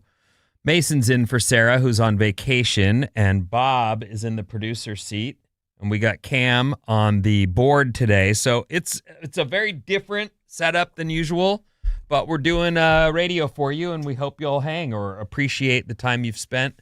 If you're about to jump out of your car and go into work, have a great day. I'm going to do news now. I'll begin real quick with the weather. So we had heavy rain, wind, and standing water this morning on my drive in. It got a little better as the mornings worn on and shouldn't be a problem later today and into the weekend. It's looking pretty good. So we're going to get a much needed break. If you're headed to the mountains, though, I can't help you. You're probably going to have to check the roads and with the resort that you plan to go skiing or snowboarding at. We had a major catastrophe. I believe it was yesterday or maybe the day before with that avalanche where 8 people, possibly a 9th who hasn't been found yet, died in an avalanche. And the company is now out there saying, we had everyone certified in avalanche safety and these things can't always, but you would think they would err on the side of caution. So those people are still trying to figure, first and foremost, find the missing person, and then they'll sort out how this could have happened. This Alice Report is brought to you by Jumpstart MD. Start your weight loss journey with Jumpstart MD. Mention radio to get for only $20.26. Call 855-JUMPSTART or visit jumpstartmd.com. Our clock's a little off today, but that's just because we've had some general weirdness. So short break here and then trash at the beginning of the next hour. I'll start with today is National Chocolate Mint Day. Oh, my. I love chocolate mint. Like an Andes? This says Girl Scout Thin Mints. Oh, but okay. I think you could go chocolate, like what's that mint ice cream? Chocolate chip mint? Yeah, mint chocolate chip. You like that? I loved that as a kid. Not anymore. It's not so much anymore, no. I love it. I also love astronaut ice cream, so that's one of the flavors that I get of astronaut ice cream. Love what's astronaut ice astronaut? cream. It's freeze-dried ice cream. It is my latest obsession. Is it like Love Dippin' Dots? it. I don't know if I've actually ever had Dippin' Dots, but I don't think Dippin' Dots is because Dippin' Dots has to be cold. Dippin' Dots is just small little pieces of ice cream, right? Right. Yeah, no, freeze-dried means that astronauts can take it into space with them and it's dry and it melts in your mouth. It's delicious. It's called astronaut ice cream. Yes, they have this brand. I think it's called Rocky Road on Amazon, and it is the best thing in the world, and it's expensive, and they sell it all the time, and I order it, and that's where a lot of my money goes. Does it feel cold in your mouth? No. Well, then it's not ice cream. Yeah, it's like melted cream in your mouth. It's amazing. So it's... That sounded bad. Oh. I don't get it. I don't either. I have no idea what she just said. Let's do a couple stories. How does that sound? Yeah, let's do that. All right. Let's do that. A woman receives prison time for using a megaphone to insult neighbors at night for almost 2 years. I like her. You do? What was she? I mean, what did they do? They did something. Imagine sleeping peacefully in your bed and being jolted into consciousness by loud swearing in the middle of the night. This was the nightmare endured by dozens of residents. This was in Taiwan. Oh. Who had to put up with the antics of a crazed neighbor. So basically, this neighbor's doing her own version of a radio show in the middle of the night into a megaphone. You can't change the station, unfortunately. And you're stuck listening to this person rant and rave. For how long she did this? They say 2 years. I don't. No, Insane. How could you? No. The police need to remove her.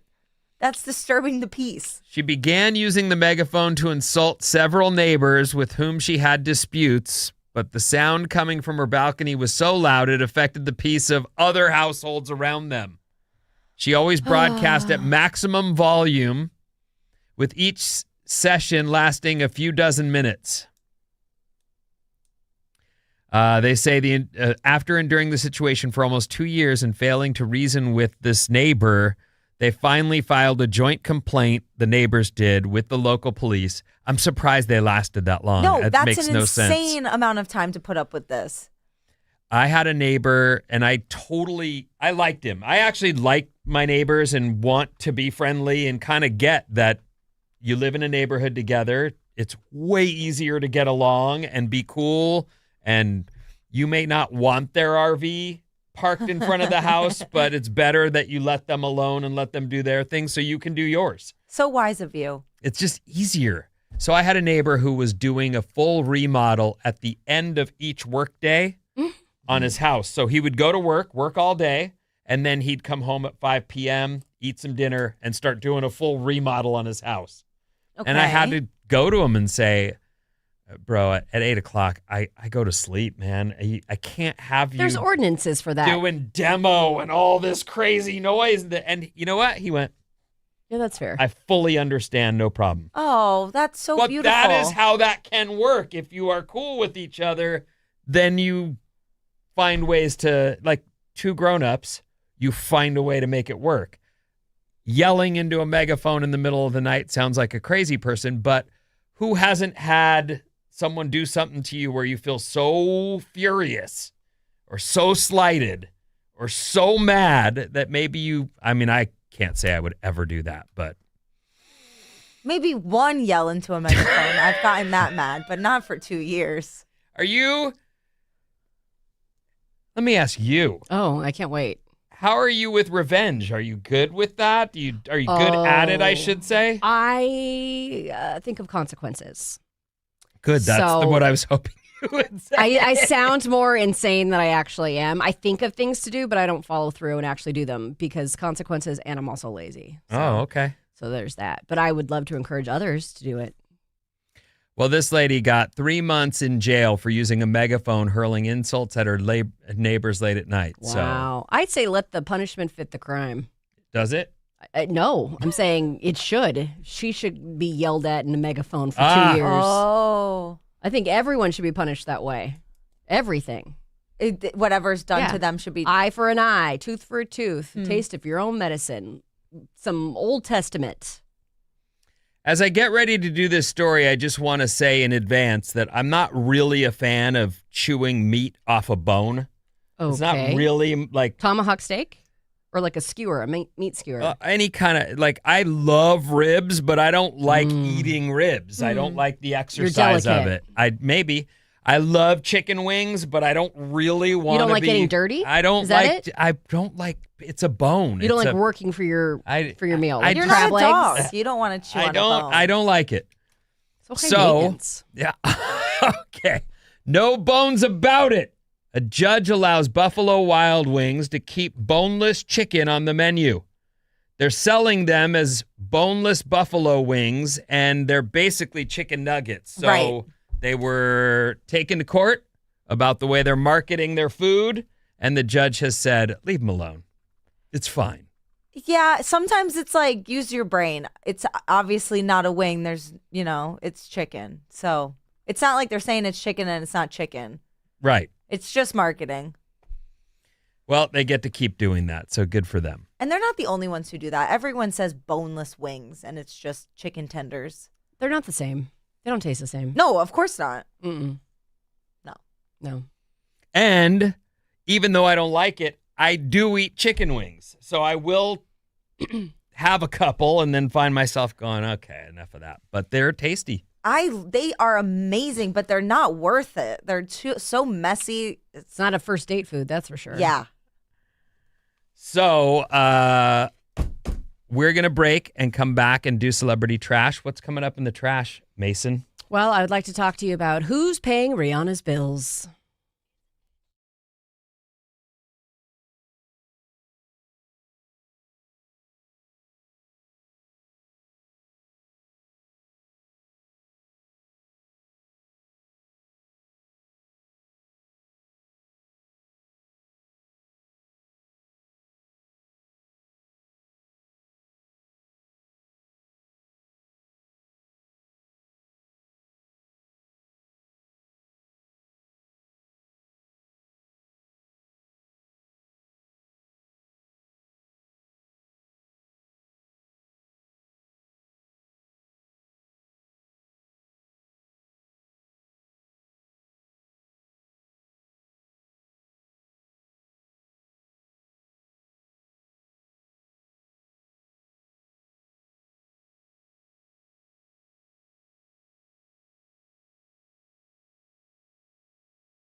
Alice 97.3, Sarah and Vinnie, Alice's morning show.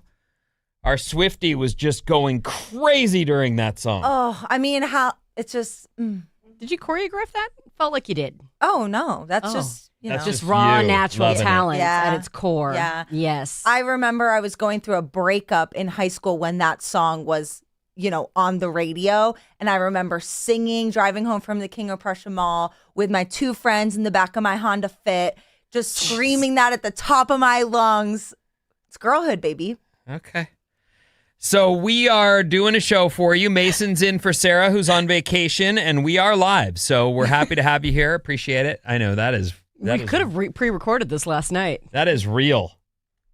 What? That whole joy you have for Taylor Swift. Yeah. It's not a put on. No, it is not. Thought it might have been at one point. Not at all. You're not just doing the formatics of the radio station like, hey, I really love. And she's secretly listening to Metal. Kill Puppy music. Yeah. Right. Anyway, so we're going to have Mason do Celebrity Trash now. This is brought to you in part by Planet Fitness. And San Francisco Bay Coffee. One small sip for a better tomorrow. Buy now on Amazon. You guys ready? Yep. You ready? You ready? All right. Based on recent reports, A$AP Rocky reportedly covers household expenses and bills for himself and Rihanna because he is committed to providing for their family, a gesture that Rihanna deeply appreciates, despite her fact that she is worth $1.4 billion. He pays all the bills. This is something that we were talking about earlier where you have to understand who your partner is and what they need, and you can't be mad at their core. If you really want to work out, you have to sort of get them and know that that's what they need. And it sounds like he needs to be able to provide. And I don't think there's anything wrong with that if she's okay with it. I could totally see her saying, I hate this. I have all the money in the world. Calm down. But there's if he's a lot of people that like the dynamics of being the provider and provided that's what for. I'm And saying. I think that's exactly what their relationship is. I would love to be provided for. I've never been provided for, unless you count my father. What happened? So you were married at what age? 27? 27 to when? 30. And so for those years, he wasn't contributing? No, he did, but he gave me an allowance. What now? Yep, he gave me an allowance. And were you working at the time? Uh-huh. Yes, I was. But he also was he making more than you? We became in a competition after a while, and I made more than him. I'm sure he outpays, or I mean, what's the word? Outranks me out. He makes more money than me is what I'm trying to say. Right. Now. But at the time, he made a little bit more money of me in the beginning, and then we kind of went neck and neck, and we're in competition. But no, he was just very controlling with the money. So, if I had $30 at 7-Eleven, he's like, what did you buy at 7-Eleven? Candy bars, Todd. Candy bars. It was gas. Jeez. I got gas.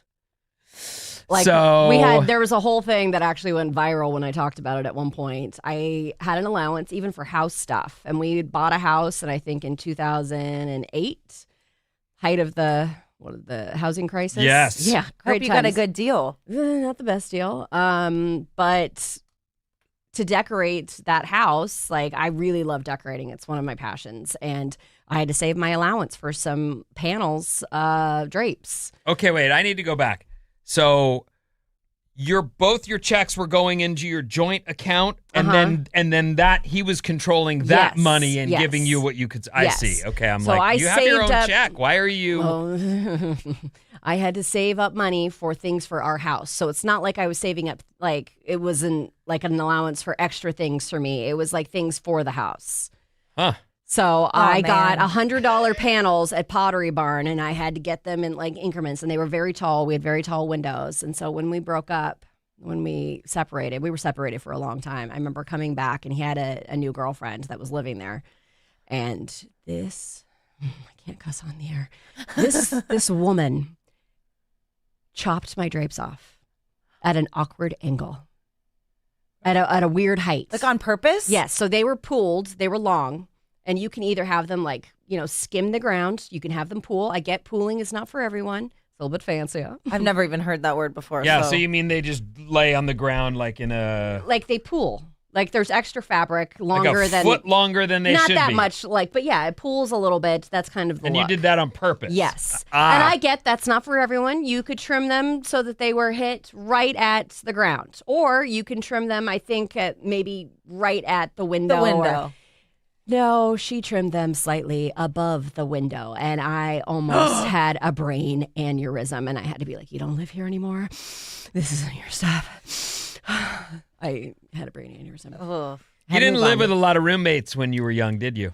I had a couple of roommates, but I married. He was my first boyfriend, so I met him in college. I didn't date. So you in were high school. together for a lot longer than the 3 we were years. together 8 years total. So, yeah. I'm sorry you had to go through that. Thank you so much. That's You understand obviously my pain. toxic, you know. Yeah. I don't know how I powered through, but I did. By the way, any women listening out there, just to be clear, if you're with a man and you're making your own money, he does not need to be in charge of it. You don't need to be putting it in a joint bank account. I will say, but you live and you learn. He probably helped me a little bit. Like, not spend it too much? Yeah. I probably could use him these days and been like, oh, I should probably cut back. Okay. But that's your lesson to learn, not to be and controlled. I'm genuinely happy for him. He's like remarried. He's got like a dozen kids and lives in Ohio. Whoa. With a woman who is much better matched for him. She's also an electrical engineer. I mean, this man brought math books on our honeymoon. We should never have gotten married. I can't even do math. I just don't. Having been a dude who grew up with tons of roommates in order to live on my own, we always were broke, always poor. In terms of decorating, I wouldn't have even noticed that she'd cut the. We would step over dead bodies and bad dirty dishes. Yeah. Like it doesn't. You just wouldn't even occur to me. One of the nicest things he said to me though after we split up is that he didn't appreciate my design sense at the time, and then acknowledged that his girlfriend at the time was tacky. And I was like, you don't know how horrible it is to be with someone who is tacky. What a big win. Mm-hmm. You want more? Yeah. Oh, okay. Let's talk about Bunny XO. She says that she and Jelly Roll have found a surrogate and are hoping to welcome twins. She's beginning another round of IVF soon. That is incredibly stressful, IVF. Mm-hmm. I mean, your hormones, and I don't understand why some people have such a problem, though, with surrogates. You mean the idea of it? Well, yeah. Like, if it's not for you, don't do it. Right. Like, okay, then it's not your decision. But if you mean people are against people using surrogates? Yeah, I don't understand it. But she's living her best life, and they found a sweet woman, and they said that she's waited this long to have kids with someone that she knew would be a great father and to be able to make sure that they have the best life. So my wife has a lot of friends over the years that were very accomplished careers, but didn't have the partner. Mm-hmm. And along the way, I know at least one of them got her eggs frozen and yet still hasn't had that person turn up in her life where they're going to welcome a family. But in whatever way that you put together your family, I think that it's great. It's even just what I don't even know what the term would be, the natural way, the normal way to make a baby. I don't know what we would call that. Just regular old-fashioned way. Old-fashioned. Even that can be difficult. And there's miscarries and there's, start stops and things that happen where there's a lot of drama involved in even the most basic of pregnancies, that it's a lot, and it takes a lot of, IVF costs a fortune. How much? I know they have a lot of money, but I think it can be I shouldn't say, but I think it's over $25,000. Yeah, I think you're right. No, yeah. And that's just for one round, and you don't know if it's going to work. Exactly my point. So and you could have a miscarriage. There's a lot of things that can go wrong with that. So it can cost a fortune. I wanted to at one point go work for Amazon just because they provide you with egg storage. That's a big perk, and that costs a lot of money too. You're not ready to have children now, but maybe you would want to. Well, that you basically have to pay a rental fee. It's that's exactly right. But I remember talking to my doctor friend when Christina and I, who are older parents, were talking about having our second kid, and he referred to it as over 35, a woman's eggs are considered decrepit.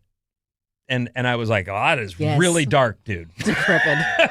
Really dark. Geriatric pregnancy is what they call it. Yeah. But that is when you get into that cycle as a woman, and if they're just using the basic terms, it is harsh.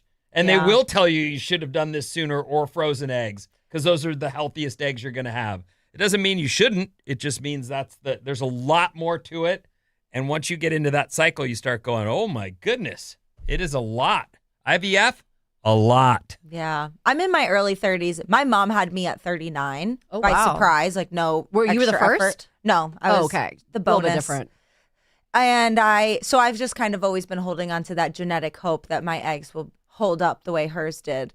But I've also thought about IVF sounds so torturous that I have kind of pre-thought about if I am not able to have children easily, that I'm excited about adoption, about possibly fostering. There are a lot of children out there who need homes. And if I'm not able to have my own, then I think it's meant to be. Like I'm meant to mother in another way. Totally agree. Because I don't want to go through that. The IVF thing. Again, it's also really expensive. Yes. Like as you're working on your budgets in a big city like San Francisco, you would look at your money and go, we just can't afford it. Yeah. We got to move to another state to be able to afford IVF. So I give them credit. I mean, they have the money. So I mean, we kind of went down we're in the weeds now. When did you have your first kid? How old were you? Or your wife? Both of you? Well, I'm 8 years older than her. Oh, okay. I think were you 50? Oh. My second kid, I was 50. Got it. Yeah. Okay, so the first one, 40s something? 46? 45, something like Okay, that. so that is, okay. It's 'Cause late. I thought my parents were old. I mean, they are. My dad's, I told you yesterday, he's about to turn 80. My mom's a couple of years younger. And I was desperate to have siblings and to have more. And I only found out in the last couple of years that apparently my dad wanted 3. And I went, what? Because I'm an only child. You wanted 3? How am I just finding out about this? But I was a handful, shockingly. Oh, and they said we've got enough on our hands. My dad was gone all the time. He was out to sea all the time. My mom's like, I'm not raising children by myself. Not another one of her. Good for you, Mom. That was a lot. It's fine. Shia LaBeouf. We talked about him a bit yesterday. And even a stopover in jail won't halt his reign of terror in New Orleans. On Tuesday, just hours after his arrest, he was seen dancing on Bourbon Street with his jail papers in his mouth. And he also tweeted, "Free me," yesterday morning. Yesterday afternoon was a little bit more low-key for him. I don't know who was stalking him so hardcore, but he went for a run. Then he had dinner alone. In between, he hit up 2 churches, presumably to get ashes for Ash Wednesday, but they were both closed.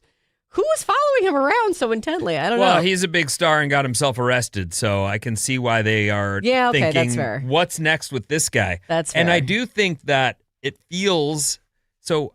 What I know of him is he does have some mental health problems and some alcohol problems. So there's that. But he's a married guy with a kid. Oh, I forgot that he's So married. I don't understand where there's no family trying to rein this in, or I mean, Remind I guess me who we're talking about? Shia. Shia LaBeouf is The married Holes to guy. a lady named Mia Goth, who's a really successful actress in her own right. What Yeah, has the she been in? the Pearl franchise. And It's she a was horror wasn't she just franchise. in the Frankenstein movie? Didn't see that. She I has didn't a see it very either, but- interesting look. She does, but she's a working actress, so whatever her look is, It's working for her. Hey. I don't know though. I don't She understand. was in Frankenstein, you're right. Yeah, she's a successful working actress. I don't know what his deal is, but it really is sad to see someone just run amok. It's sad for sure. Next up, the Blind Side star, Quentin Aaron. He is fully alert after his spinal stroke. Also, the woman who claimed to be his wife and was standing by him during his recovery is actually married to another man. And Quentin wants nothing more to do with her. Oh no, a stalker when you're at your lowest? What? I'm his wife. Oh. What? The sheriff's office. Excuse me. That's a different one. My bad. So yeah, he wants nothing to do with her. I'm glad he's okay. Or doing better, at least. A spinal stroke. I'd never heard of that either. I haven't either. I was like, what is that? I guess your spine is part of your brain, right? Like it's part of the same system, right? I don't know anything about a spinal stroke. Not like literally Me zero. either.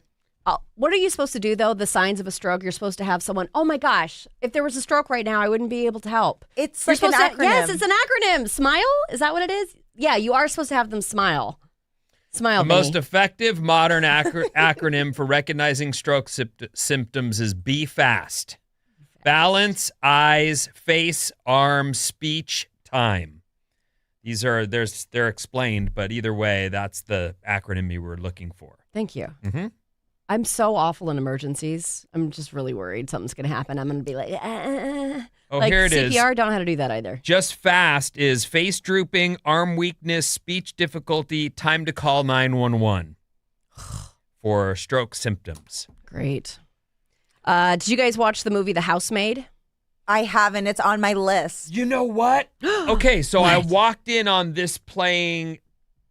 My wife had put it on. I walked in. I sat down. I started watching it. I ended up leaving, so I don't know how it ends. Did you like what you saw, though? I did. It was tantalizing? So there's Amanda Seyfried. Is that Yes. the girl? Yeah. Okay. She's the wife, and the housemaid is Sydney Sweeney. And at first, you are looking at the wife, and I was thinking, oh my God, she's the villain. She's so terrible. She's the worst. And then after I left and saw Christina in the morning, I said, the wife is the one. And she goes, you are asking enough questions that you should finish this movie. Ooh, I love it. And I go, so it's the maid. She's the one. And it is called The Housemaid. So I think they sort of set you up to believe the wife. I watched well, it. don't spoil it. Oh, tell me. Oh, you did Am I watch allowed it? to do that? No, don't. Okay, don't spoil. Don't Wait, spoil hold it. on, hold on. Earmuffs, everyone. I think I have a button for this somewhere. A button. For Housemaid, everyone. Don't Okay. give us details, but it's just Don't give you details? not too many details. Did you like it? Are you recommending it? I guess that's the most important thing. It wasn't the best movie. It was okay. Would I watch it again? Probably not. Oh. Was the dude really hot? The husband is He's like very hot. Is Sydney Sweeney hot? Is there a hot sex scene? Yes, there is. Oh, I don't like her personality. I think she's just kind of, Sydney Sweeney. yeah, I just think she's lit. Oh. I don't know if she's actually a very good actor. I think she's just Time will tell. Time will Well, tell. But anyway, She's- the movie is maybe neither one of them are the bad guys.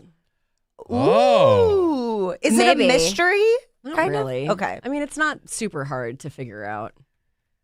All right. I'll just finish. There's been a lot I'll of watch movies it. lately, like what's that? His and Hers on Netflix, and even the one you were talking about during break, the All Her Fault. All Her Fault. Yeah, that was a miniseries. There's been a lot of movies and TV shows lately that the kidnapping one with Minnie Driver, also on Netflix, that have these crazy twists and turns at the end that all feel a little convenient. It's the Gone Girl effect. Everyone wants to make something. But Gone Girl set things up well. Right. You have to set the groundwork prior to that, and you can't just be like, and that's your mother. Right. And she has a thing against you because she was I mean, you just got to have some sort of groundwork, and it's like you want to have this gotcha moment, but you didn't work for it. That's what do you think that's Housemaid? Not as bad as some of the other ones. Okay. Like, there were some other ones that I went, what? What's your Housemaid story though? Because I think I cut you off. Oh, about what happened on the story? Oh, yeah, you did cut me off. The whole story of why I brought it up. Fair. Well, you and I both have ADD, probably not the best duo. Okay, so she is listed, Amanda Seyfried is listed as an executive producer on The Housemaid, but she wants you to know that she didn't actually do anything. Of course not. She technically didn't even ask for it. Her agent did. She said, quote, I didn't know until 3 weeks in. It was one of those vanity credits because I didn't do anything to make that movie. I only acted in it. That's the thing about vanity credits. She goes, I don't want to get it twisted. What Margot Robbie does is really intense. Developed movies from jump. I just jumped in, had a bunch of fun, and left. And now I'm like, they're sending me on a vacation. I like her more now. Oh, me too. That is so classy of her to say. And then to specifically call out Margot Robbie, who is literally making films happen, like important women's stories. That's cool. Yeah. Girl power. So I think we're out of time for Yes. Celebrity Trash. Coming up, we'll do news, and we've got a couple songs right after these.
Alice 97.3, Sarah and Vinnie, Alice's morning show. Good morning and thanks for being with us. We are live today and Sarah's on vacation. Mason, our midday DJ, is in with us this morning and for tomorrow as well.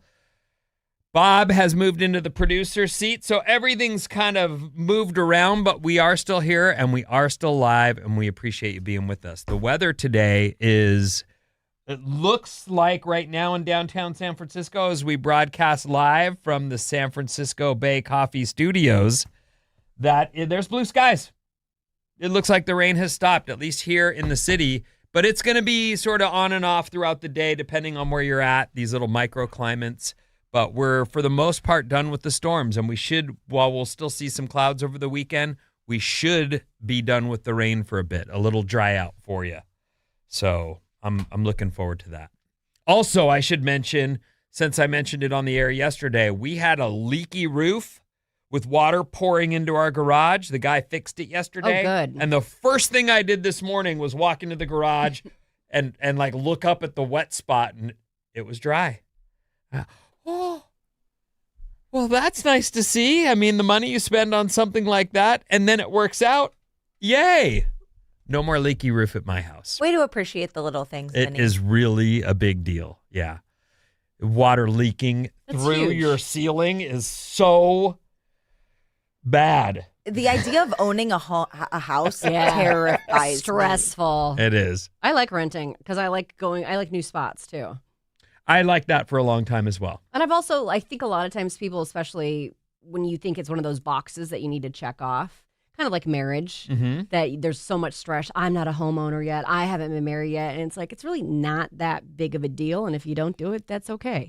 I think younger generations now are way more tuned to not, or choosing those like a la carte menuing the things and being able to say, yeah, I don't ever want that. And I'm okay with it. And that's good. Yeah. I definitely didn't think I wanted all that stuff, and somehow in my teens, even though all I wanted to do was go to keg parties and surf and skateboard, I somehow thought I would have everything sorted out and be a parent by 23. Oh, dang. Like I remember thinking that, like, well, that's so far off, like, you know, and then at 23, well, the there average was no woman, chance I was going to pull that off. the average woman was married by 22 in 1980. I just did something for that recently. So Yeah. that sticks out. Yeah. It's kind of cool that people are being a little more deliberate with their choices and Yeah. less like, I must do what everyone does, you know. Yeah. Anyway, this Alice Report is brought to you by Atco Pest Control. Pests on your trees and lawn can cause long-term problems if left untreated. Atco Pest Control provides dependable lawn and tree pest solutions tailored to your needs. Learn more at atcopestcontrol.com. Mention you heard about Atco on Sarah and Vinnie and get 10% off qualifying lawn and tree services this month. atcopestcontrol.com. Check them out. All right, let's start with a few stories for you here. The 10 most in-demand bachelor's degrees. Number 1 isn't engineering, but as we see AI sort of take over the world, it's really weird to see computer science still in at number 3. I guess I think that's what Sarah's son majored in, and he was a programmer. And now all of that same programming her son would be hired to do is being done by AI. So I don't know where that goes for computer science majors. It's in at number 3 on the top 10 most in-demand degrees. Finance is number 1, mechanical engineering number 2, computer science, accounting, business administration, electrical engineering.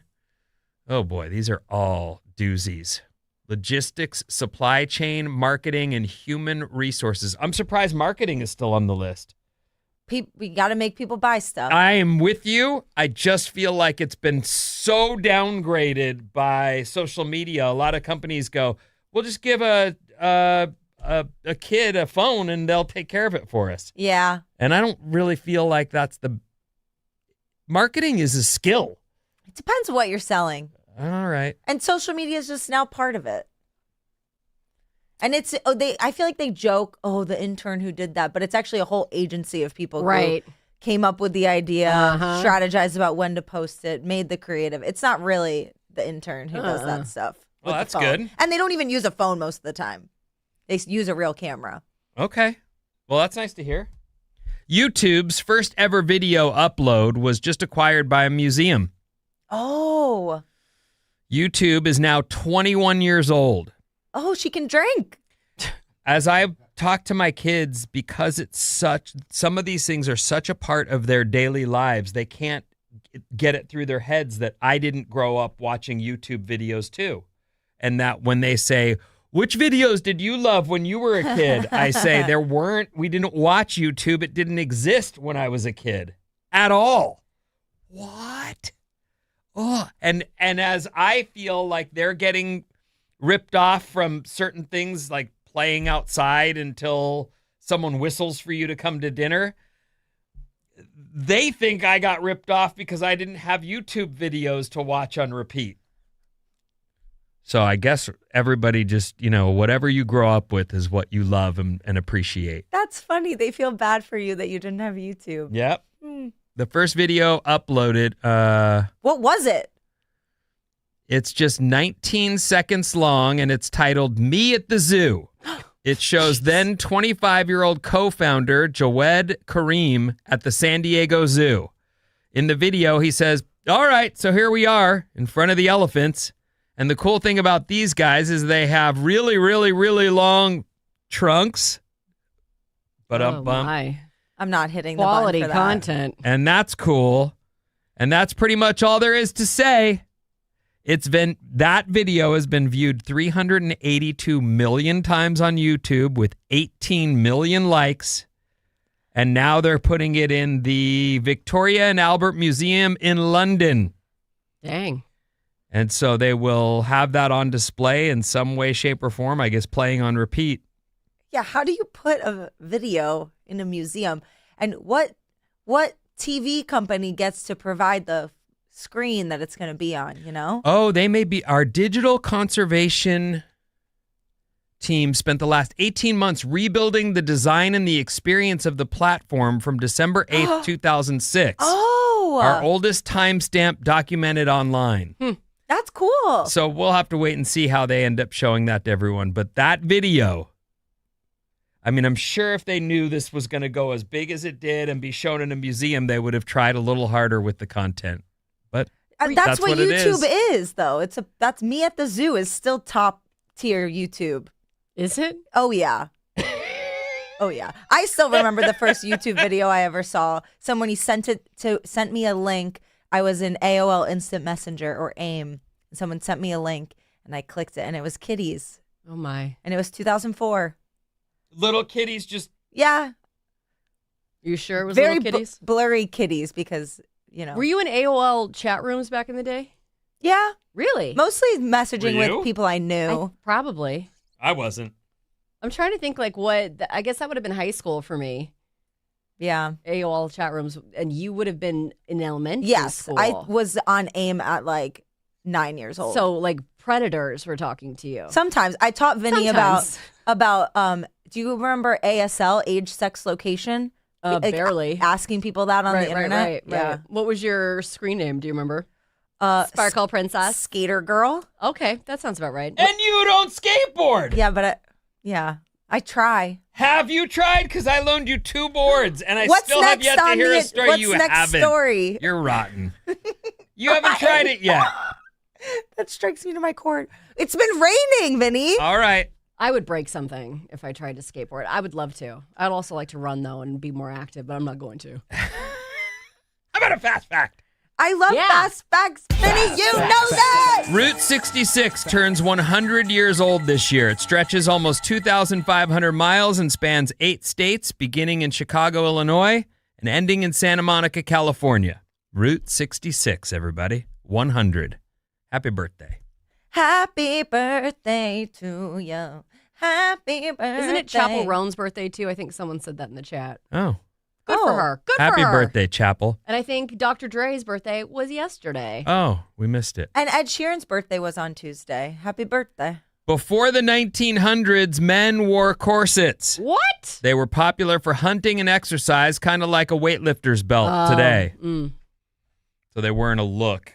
I thought about getting one of those weight belts that you wear walking.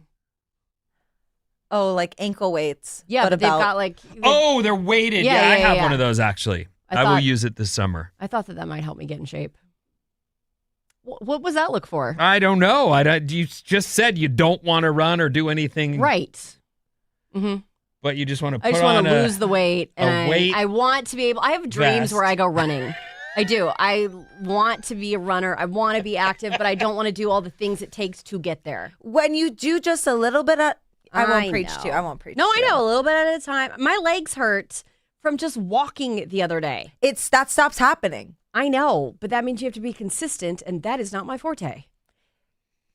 You know what though? It was nice when we were at the Christmas party to hear you really get some exercise after the exercise, as you were so furious. It was very that is how I get most of my calories out, with rage. You were raging. I was raging. I was soaked to the bone. You guys were like thinking I was ridiculous. I was dressed up. I wanted to look nice and make a good impression, and then I had to rage on top of it. That was probably not the best impression. You're like, who's this crazy person? You guys didn't really know me at that point. I think it's funny that you were dressed nice to make a good impression, but the impression you made was... not good. I am so sweaty. I hate this feeling. Yeah, I'm just not really good at pretending anything. Like, I can't... If I don't like you, I don't like you. You're going to know I don't like you. But in the lobby? Yeah, sure. Why not? Anywhere. I don't really know how to... I don't know how to button myself up sometimes. Okay. Frankenstein is the name of the person who creates the monster, not the monster himself. Everybody knows that. Yeah, but what's the name of the monster? Frankenstein's monster. There you go. Jacob Elordi.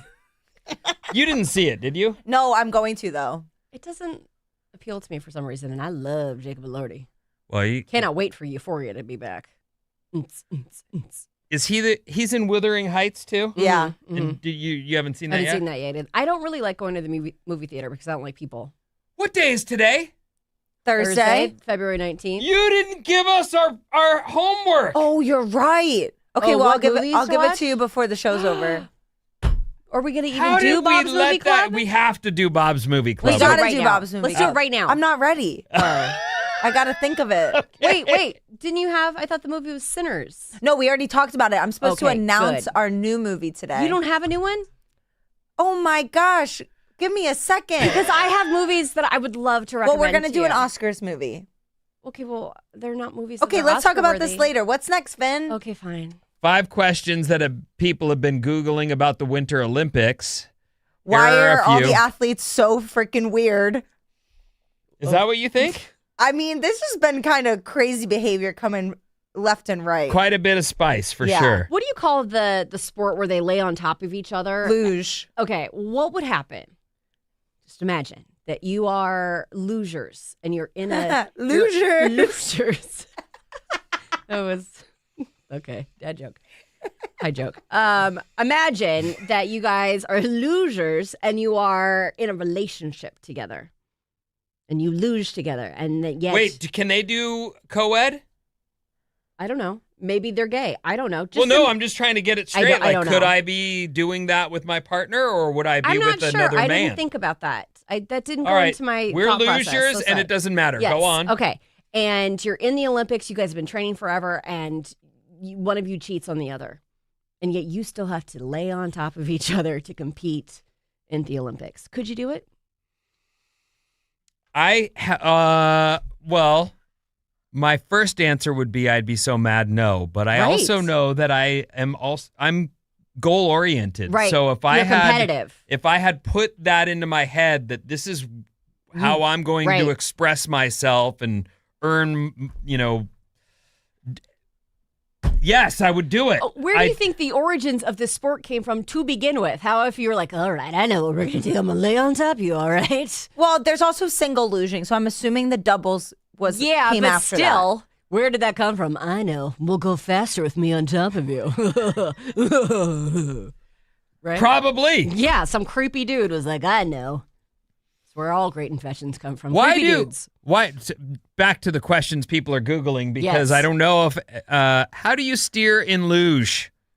Mostly with your calves, shoulders, and by shifting your weight around, which makes that double luging even more sensual, questionable. Are they literally on top of each other, or is there Yes. something in between them? I don't think so. No, they're on top of each other as I saw it. Can you imagine? What would be your Olympic sport?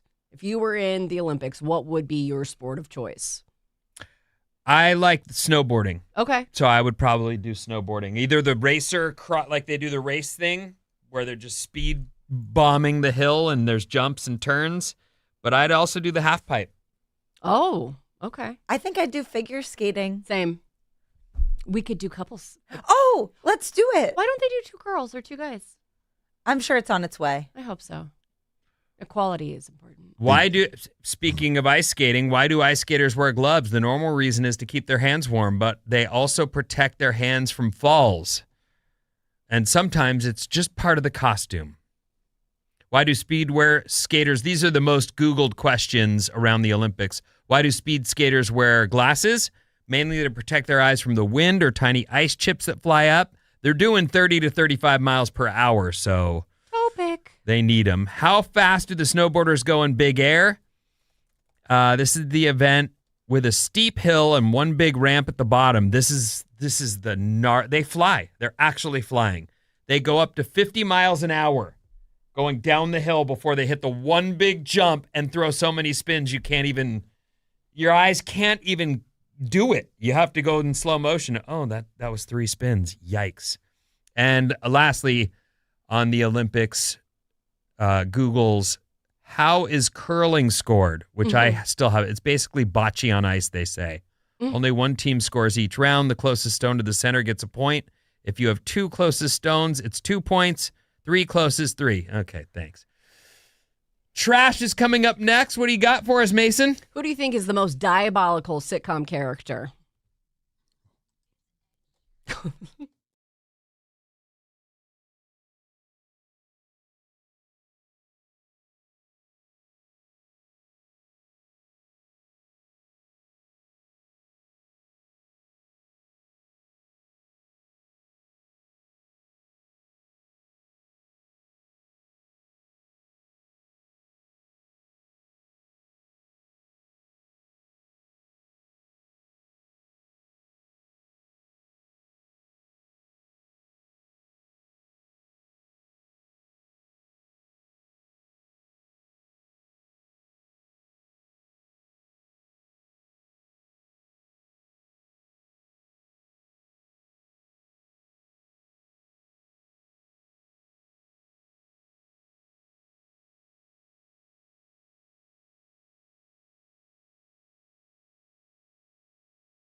Alice 97.3, Sarah and Vinnie, Alice's morning show. Good morning, everyone. Thanks for being here. We appreciate you. We are a different dynamic today, and I don't know why my computer's not working right now. New tab. Bob, do you have the copy for the contest that we need to read? I sure do. Can you read that right now, please? Because I can't open anything. Everybody get excited. Come on in. Listen up because we're giving away Ed Sheeran tickets. Our guy Ed Sheeran is coming back to his radio home in America. And of course, Alice has your way in. All this week, listen at 905, 1205, 505 for the code word. Then head to radioalice.com. Don't text it in, radioalice.com to enter that code word for your chance to win a pair of Ed Sheeran tickets July 25th at Levi's Stadium, courtesy of Messina Touring Group. The code word is coming at you right now, and it is WOW. WOW. Wow. Take the code word WOW to radioalice.com for your chance to win a pair of tickets to see the one and only Ed Sheeran on July 25th at Levi's Stadium. Take the word WOW to radioalice.com. Also listen at 1205 and 505 for more chances to win. You are raring to go. I love it. Well done, Bob. Okay, so there you go. Your code word is WOW, W-O-W. Take it to radioalice.com.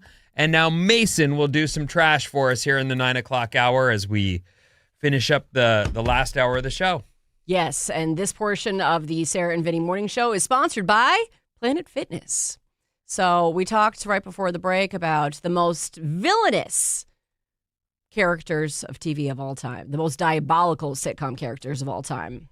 Coming in at number 10 from the show Fleabag, which is one of my favorite shows of all time. It is excellent. Have you watched it? I have seen it, and what's weird about having seen Fleabag, which I thought was pretty funny and good TV, although I fell off it, so that says something about the show. Well, there's only 2 seasons. But that lady ended up in the new Raiders the new Indiana Jones movie from Fleabag, right? It was just such a weird jump as a viewer of things to see her. All of a sudden, she's got her own show, and the next thing you know, she's in Indiana Jones? What the heck happened? So she's just huge, whoever this is. Well, Are you talking Phoebe Waller-Bridge? No, she's not. No, he jumped the gun. Oh. No, the godmother is the evil character in the... Oh! Who is Olivia Colman, who is an amazing actress. And she's in Fleabag. Yes, she's the stepmom or the godmother. She's the one that the dad remarries, and she's just awful to her. That's just such a brilliant show, and I'm so angry. So many good shows just got canceled after 1 or 2 seasons. So that's canceled. Yes, at least this one didn't have like a cliffhanger. You know what I mean?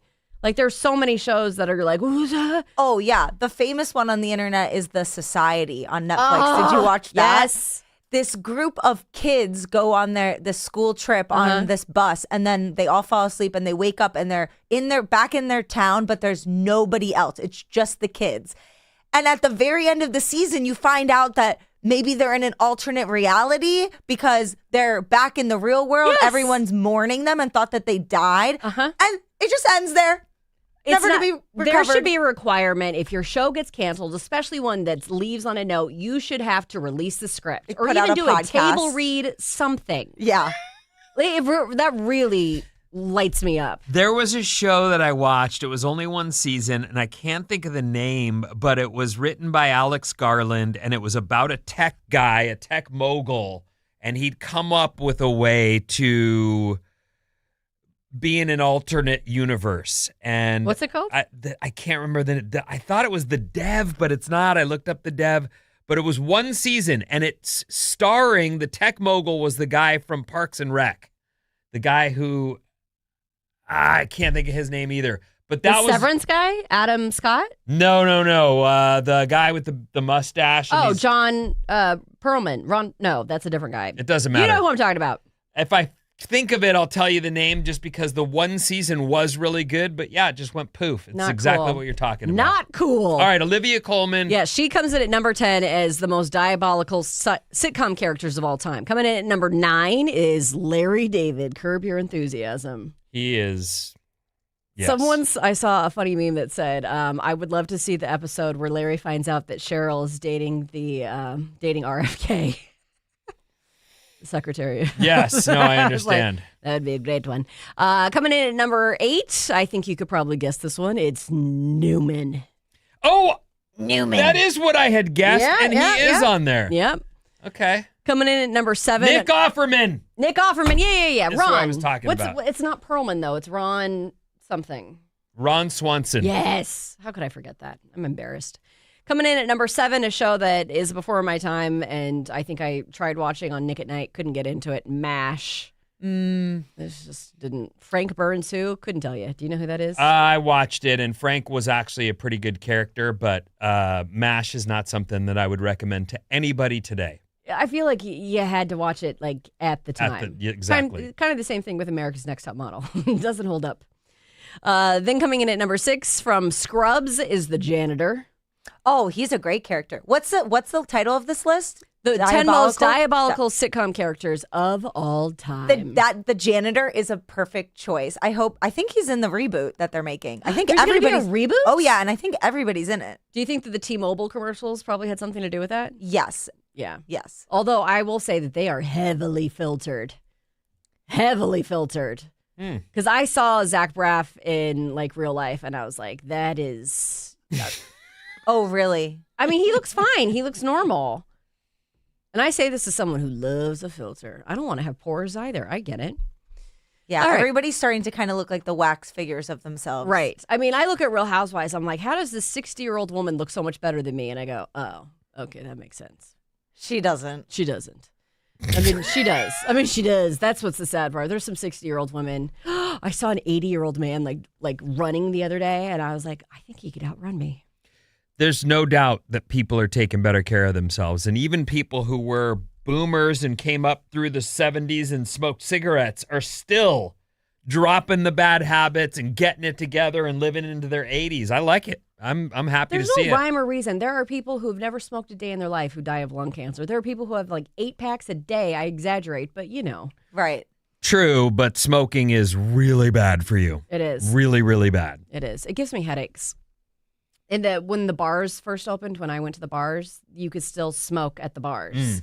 And that is one thing that I am so glad of, because you couldn't wear the jacket that you wore to the bar because it reeked. Mm-hmm.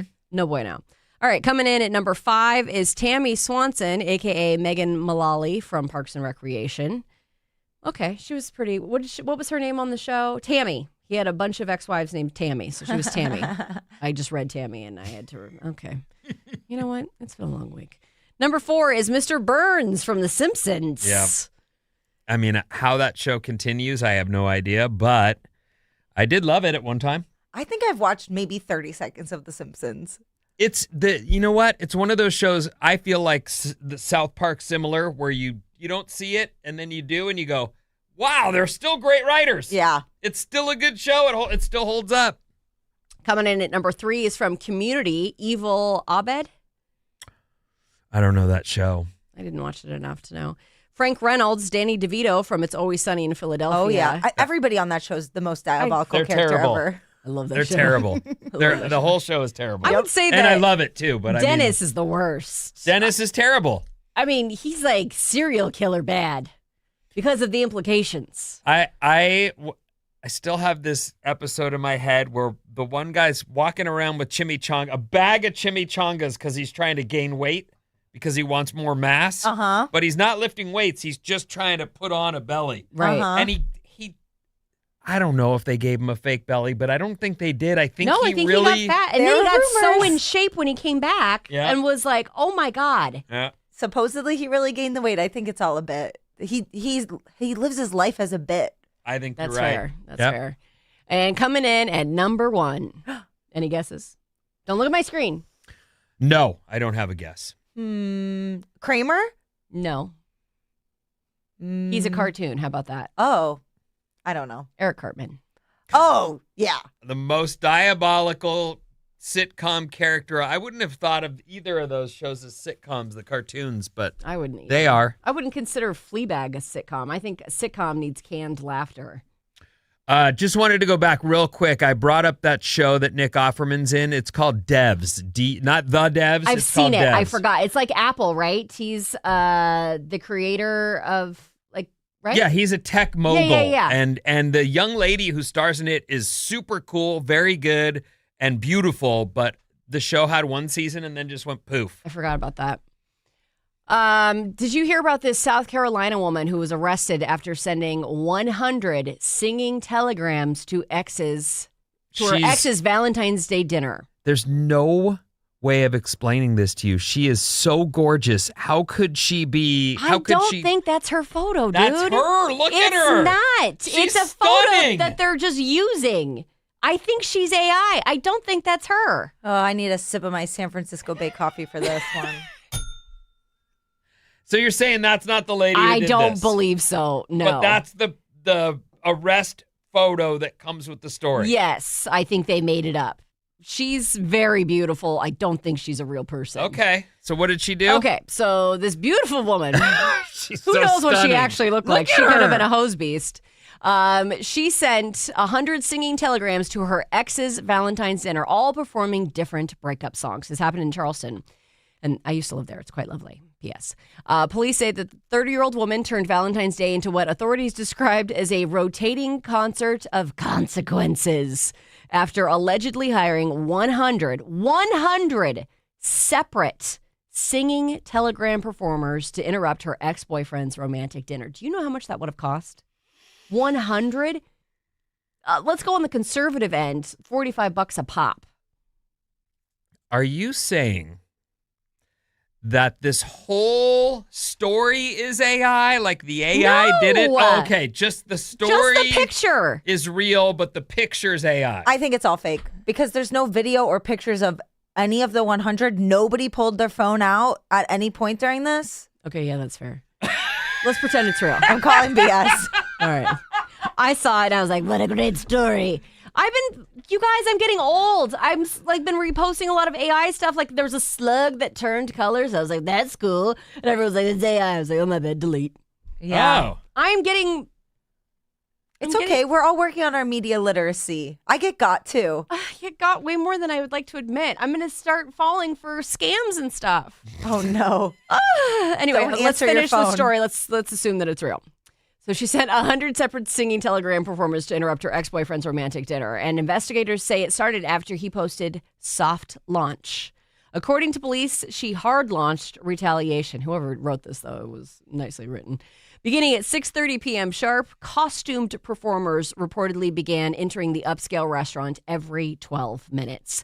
Authorities say the lineup allegedly include a man in a giant heart costume belting out Irreplaceable, a barbershop quartet singing Should Have Known Better, a solo violinist playing a dramatic version of Someone Like You. Okay, let me ask you a question. You're on a date, and we're assuming this actually happened, and now you're on that date where this is happening. You're with a man, and he's getting these crazy singers turning up in the restaurant one after another. Is this funny and almost kind of fun?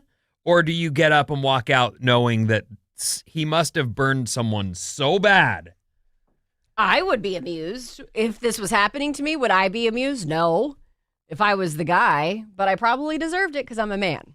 But I'm if a you're the horrible- girl, Yeah. is the question. If you're the Oh, new girlfriend Oh, who's I out would to say this dinner, is a giant red flag. and you would walk out. Yeah. Well, no, I'd probably still record it, and because that's who I am as a person. I'm in things for the story. Even when Right. it's bad, I go, oh, this is gonna be great to retell. I would want to know who's coming in next. Where is this going? You know, I dated this lady who was just out of college, and we were together for like 4 years. And one of her things when she was in college, she would say that they did a ton of stuff in college for the story. Oh yeah, I would for sure. Bob, did you do stuff specifically so you could just go, well, this probably is going to go badly, but I'll do it for the story. For the plot. Yes, for the plot. That's I the line. wish that I did that more often, but sometimes it seems like if it's going to be too much trouble. You So gotta you're weigh. saying doing it for the plot, is that exactly like you just Oh, go yeah. out and do something even if you think this will end badly, you just go, oh, I'll have a story Well, to as tell. long as you're not going to get arrested or something. Yeah, I think it's more so you find yourself in a situation, you see that something's unfolding in front of you. You could bail, or you could follow it for the plot and see. You're 80 years old, so you're on your deathbed, and you're telling your grandchildren, when I was 25, I was a looker. My knockers were down to my knees, and I got after it. And I was on a date with a young man, and there were singing telegrams, but I didn't want to know anything about it, so I left. Yeah, that's no fun. That's boring. Your grandkids will be like, geez, Granny's such a snore. Right. You want to know, and this happened, and then there was the singing cowboy on a horse, and he was naked. The horse was naked? No, the cowboy was naked, and he all was right. on the horse. Keep up, little fella. Next story. Oh, you didn't want to hear the rest of that one? We don't need to hear every song. God forbid a woman supports small businesses. Yeah, it's not Anyway. true. It didn't No, happen. it used Fine. to. She would go, I did that, or I went on this date to just see what would happen and have a story to tell my friends, and I'd be like, and then of course at the end of that long storyline, she would go, "It's a miracle I didn't get an STD," and I'm like, Well, there's "Oh my that. god!" That's actually that's one of the best ways. That's a great way to end whatever story. It used to be like, and then I found $100. It'd just be at the end. It was a miracle I didn't get an STD. Any story, we're ending it that way. As a boyfriend, you're just going, "What? I do not want to hear this." It's a miracle I didn't get an STD. God forbid women have fun, Vinny. Right. During the women's action yesterday during the Winter Olympics, a dog ran onto the course. Do we know if this is true? Where was it? At the Winter Olympics? Is there a video? Yes. Okay. But Do it the could comments, be AI. Do the comments say if it's AI? Yeah. The comments always know. No, sometimes they say it's not AI and then it is and vice versa. So a dog ran the course followed by two skiers across the finish line, and then he sniffed the competition, and you can guess where he sniffed. Is that okay? This sounds fake. I don't think it's real. Argentinian skier Nahayahara Diaz Gonzalez said, quote, "It was just a fun experience. This is not normal. I don't know what he was doing there, but the finish was not a problem. Luckily, it went well." This happened. The YouTubers are agreeing with you that it's true. See? Now what? Told you. Well, we want your stories to be true. We're not. Yeah, we're not. That's fair. Sorry you fell for the other one, you We don't want you idiot. to get had. I mean, that's not what we're after. I've been getting had a lot lately. I'm really concerned. Very concerned, in fact. Sarah came in here one morning. She was so excited about this video of this bear grabbing its little baby cub and protecting it. And it was videotaped by a Ring camera. And then an avalanche comes by. And she's like, it was the cutest thing ever, but I don't know if it's AI or not. So we had to do some research. It was AI. Research. AI is great for so many things. I like those stupid ones where they're like, which bed would you pick? The one with the licorice sheets? The one with the marshmallow sheets? And they, like, I think that kind of stuff is fun. But anything else where I am duped, I don't like it. Anyway. You guys have me all riled up today. Well, when you say stuff through gritted teeth, it's know, alarming. I Go know. on, next story. Well, actually, I had a question for you. Yes. And I asked you this at the break. I didn't ask Bob, so hopefully you have something lined up. What is your serial killer trait that hypothetically would make everyone say, yeah, we should have known? Oh, man. That's a weird thing to ask someone. Like so, someone, I saw, this was asked on Reddit. A guy goes to bed in a certain pair of slacks. He has slacks that he wears to bed. You mean pajamas? No. God forbid. Slacks. Like pleated front slacks. I see. So it's a very Weird, it's one like, of this is those not normal niche behavior. things Yes. that you do. So that if he turned out to be a serial killer, people would go, oh, okay, that makes sense. That tracks. you know, I don't think it counts as serial killer, but I would say I've gotten through quitting drinking and just rebuilding my whole life. I've gotten pretty rigid about things. And so there are certain things that have to be the way I need them to be. And so I would say I bring bedding when I go on vacation. I vacuum packed my pillow. I don't think that's weird. Okay, well, that's one. I'll give you another example. Last night, this just happened last night. I'm laying in bed. I've got my sweatshirt and my sweatpants on, and I'm laying in my bed at 5:30 p.m. I'm trying to come down and get ready to You go to sleep sleep. in a full sweatsuit? No, that's Okay. the point. Okay, I'm good. not sleeping. I'm laying on my bed and I've got Okay. something on TV. But I'm starting to doze. And I'm thinking, you have to brush your teeth. You cannot go to bed without brushing your teeth. And you also have to get the sweatpants off and get under your covers. Would you have just fallen asleep and gone with that? Or No. would you have said, I have to brush my teeth? No, because it would have been in my head to keep thinking about it, and I wouldn't have been able to fall asleep until. I felt like a lunatic. I'm like, Yeah, I think I'm it's safe to ready say to you're not fall killing people. asleep, but I'm going to get up and brush my teeth. I cannot go to bed You're so without that. crazy, Vinny. I'm That's just insane. saying. Sometimes when I can't fall asleep, I go and wash my feet. Okay, that's weird. What? Oh, gosh. This is why you're Why? not allowed to have Don't liquids. spill the coffee. No, I didn't. Yeah. Sometimes, I mean, I guess, So you go to the tub yeah. and you put Why? your feet in Yeah. and you get a bar of soap. Yeah, that's Yeah. weird. And Why? I just kind of rub So what's the the soap thought on my feet with my process? other foot. And I don't know. I think it helps me feel a little like more settled or cleaner or something. Maybe it's that I should shower, but I don't have the energy for a full shower, so I just wash my feet. Okay. So you're saying there Okay. wasn't a pre-bedtime shower. Correct. This is just the one thing you're doing to hopefully. Exactly. Got it. Okay. I That counts. This Cam, is Cam, Cam, everyone. Cam, I got Cam. something. I love Hot Pockets. I grew up eating them, but I'll take a Hot Pocket, I'll cut a hole in there, Oh, grab dear. a fork and eat the guts out. Okay, I didn't know where that was going. So you just don't eat the outside of Oh, I it. end up eating the outside, but I'll eat the guts out first and then I'll eat the outside. So that you eat just the pocket itself. Yeah. And you Eat the pepperoni, the cheese, the sauce, eat it. But sometimes I'll eat it together, but a lot of times I'll just dig it out of there. Complete Does it psychopath. taste better What like about that? you? Yeah, it tastes good. Oh, I don't have anything. What do you got? I think you do. I'm completely normal. I'm scared to know, honestly, I know. how she would answer this. You have some very aggressive opinions, so I fear that you've got to. I have aggressive opinions? Yes, don't you? I don't think so. Okay. I feel like I'm pretty ambivalent about a lot of stuff. Like, whatever. She's not answering the question. Yeah, you didn't answer your own question. What serial killer trait do you have? I would say all I can give you is I'm rigid, but I don't think about killing people. I don't want to kill anybody. Oh, good to know. I like people. Me Good too. to know. Well, if you talk to Sarah, she would say, "Oh, I think about killing people all the time." Okay, I do think about quite often about where I would hide a body. Quite often? Yeah, like if I'm in a parking garage or like I'm on a bike trail and I'm like, that looks like a cute little spot to hide a body. Always And be then prepared, Then I I guess. think about like what kind of knife I would use and like how many pieces. We're gonna do news right after. Oh, okay. these. We're done. Dallas. Okay, that's fair.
Alice 97.3, Sarah and Vinnie, Alice's morning show. Good morning. Thanks for choosing us. Sarah is out. Mason, our midday lady, is in.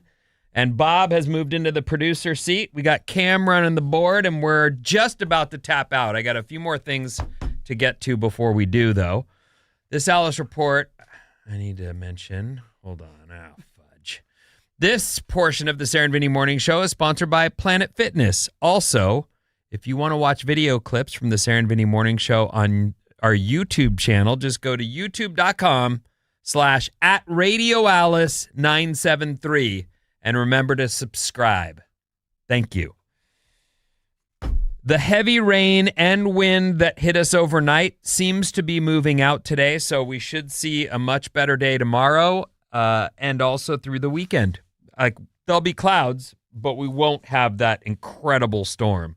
Lots of snow, and the road conditions on the way to Tahoe, I'm sure, are a nightmare. So check before you leave. The average couple, according to this story, has a bedtime gap of 80 minutes. That's a big gap. It is a big gap, and it's something that I have trouble falling asleep because I'm super hyper. And I've said that too many times. And you don't sure. take anything. I don't want to take anything ever. That doesn't mean I don't take melatonin. It doesn't mean I've never taken an Advil PM. I've certainly done those things. Sleep patch. What? A sleep patch. Game changer for me. I love them. A sleep patch. Yeah. Is that like an eye? No. Like a nicotine patch. But it does what? It helps you fall asleep. It's really great. I have them for like B12 too for when I wake up. Is that right? Yeah. I'll bring you one tomorrow. I would love to try that. You are welcome in advance. So one of the things that I had my very first partnership where I lived with a lady, she was someone who climbed into bed and fell asleep in a millisecond. And so I would try to get to bed before her, and I would be in this race against time because I knew when she climbed into bed, she would go, get comfortable and go, ah. She's one of God's chosen. It's the best thing in the world. I've never seen anything like it. And actually, my current partner, my wife, she's also pretty quick to fall asleep. And if anything is keeping her up, she just needs to put on a TV show and then she goes right out. Impressive. If you're trying to watch a TV show with her, it's not impressive because you're what did we sit down for if you're going to be sleeping? But I do feel like it creates anxiety in the person that can't sleep. So for me, I definitely felt like I'm going to bed way before you so I don't have to watch you come in, fall asleep. It's not a competition. I know, but there's definitely, for me, it was a thing. According to this report, the average couple has a bedtime gap of 80 minutes, which is an hour and 20. So whether or not you tap out and they go watch it, like they stay and watch TV, I don't know, but I have a much harder time falling asleep if Susan comes to bed at the same time as me. That's what I'm saying. Yes, exactly. It's so much better to have my own space, get him rolling around. Find your groove, yes. Get your sleep, and then come in later. Exactly. I prefer that as well. The extra me time might be nice for unwinding, but the report found that couples with fewer bedtime gaps tend to be happier together. That whole, like, seeing the Bradys in bed with the blankets right over their laps and their books out. You don't remember the Brady Bunch? You didn't? I'm much way younger. Before. Okay. Much? So much younger. I can barely rent a car. Okay. Anyway. Bedtime gap. Yeah. 80 minutes, everyone. Linda and I have similar bed schedules, thankfully. So that's my cat. Okay. Sometimes that's all that us single people have. Don't mock my loneliness. Linda stayed home on this trip? Yes, I just got a picture of her from my mother. Okay. All right. So I am now out of time. I realize at 9:45 it's time for us to tap out. We've got music coming up and more contesting. Mason, you're going to do your show still, right? Yeah, I am. And I'm excited about it. And sorry, I actually do love. I just meant I'm exhausted.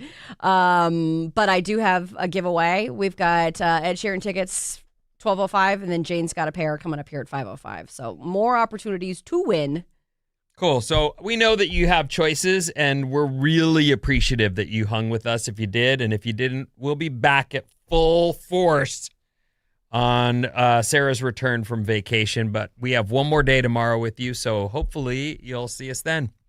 Thank you.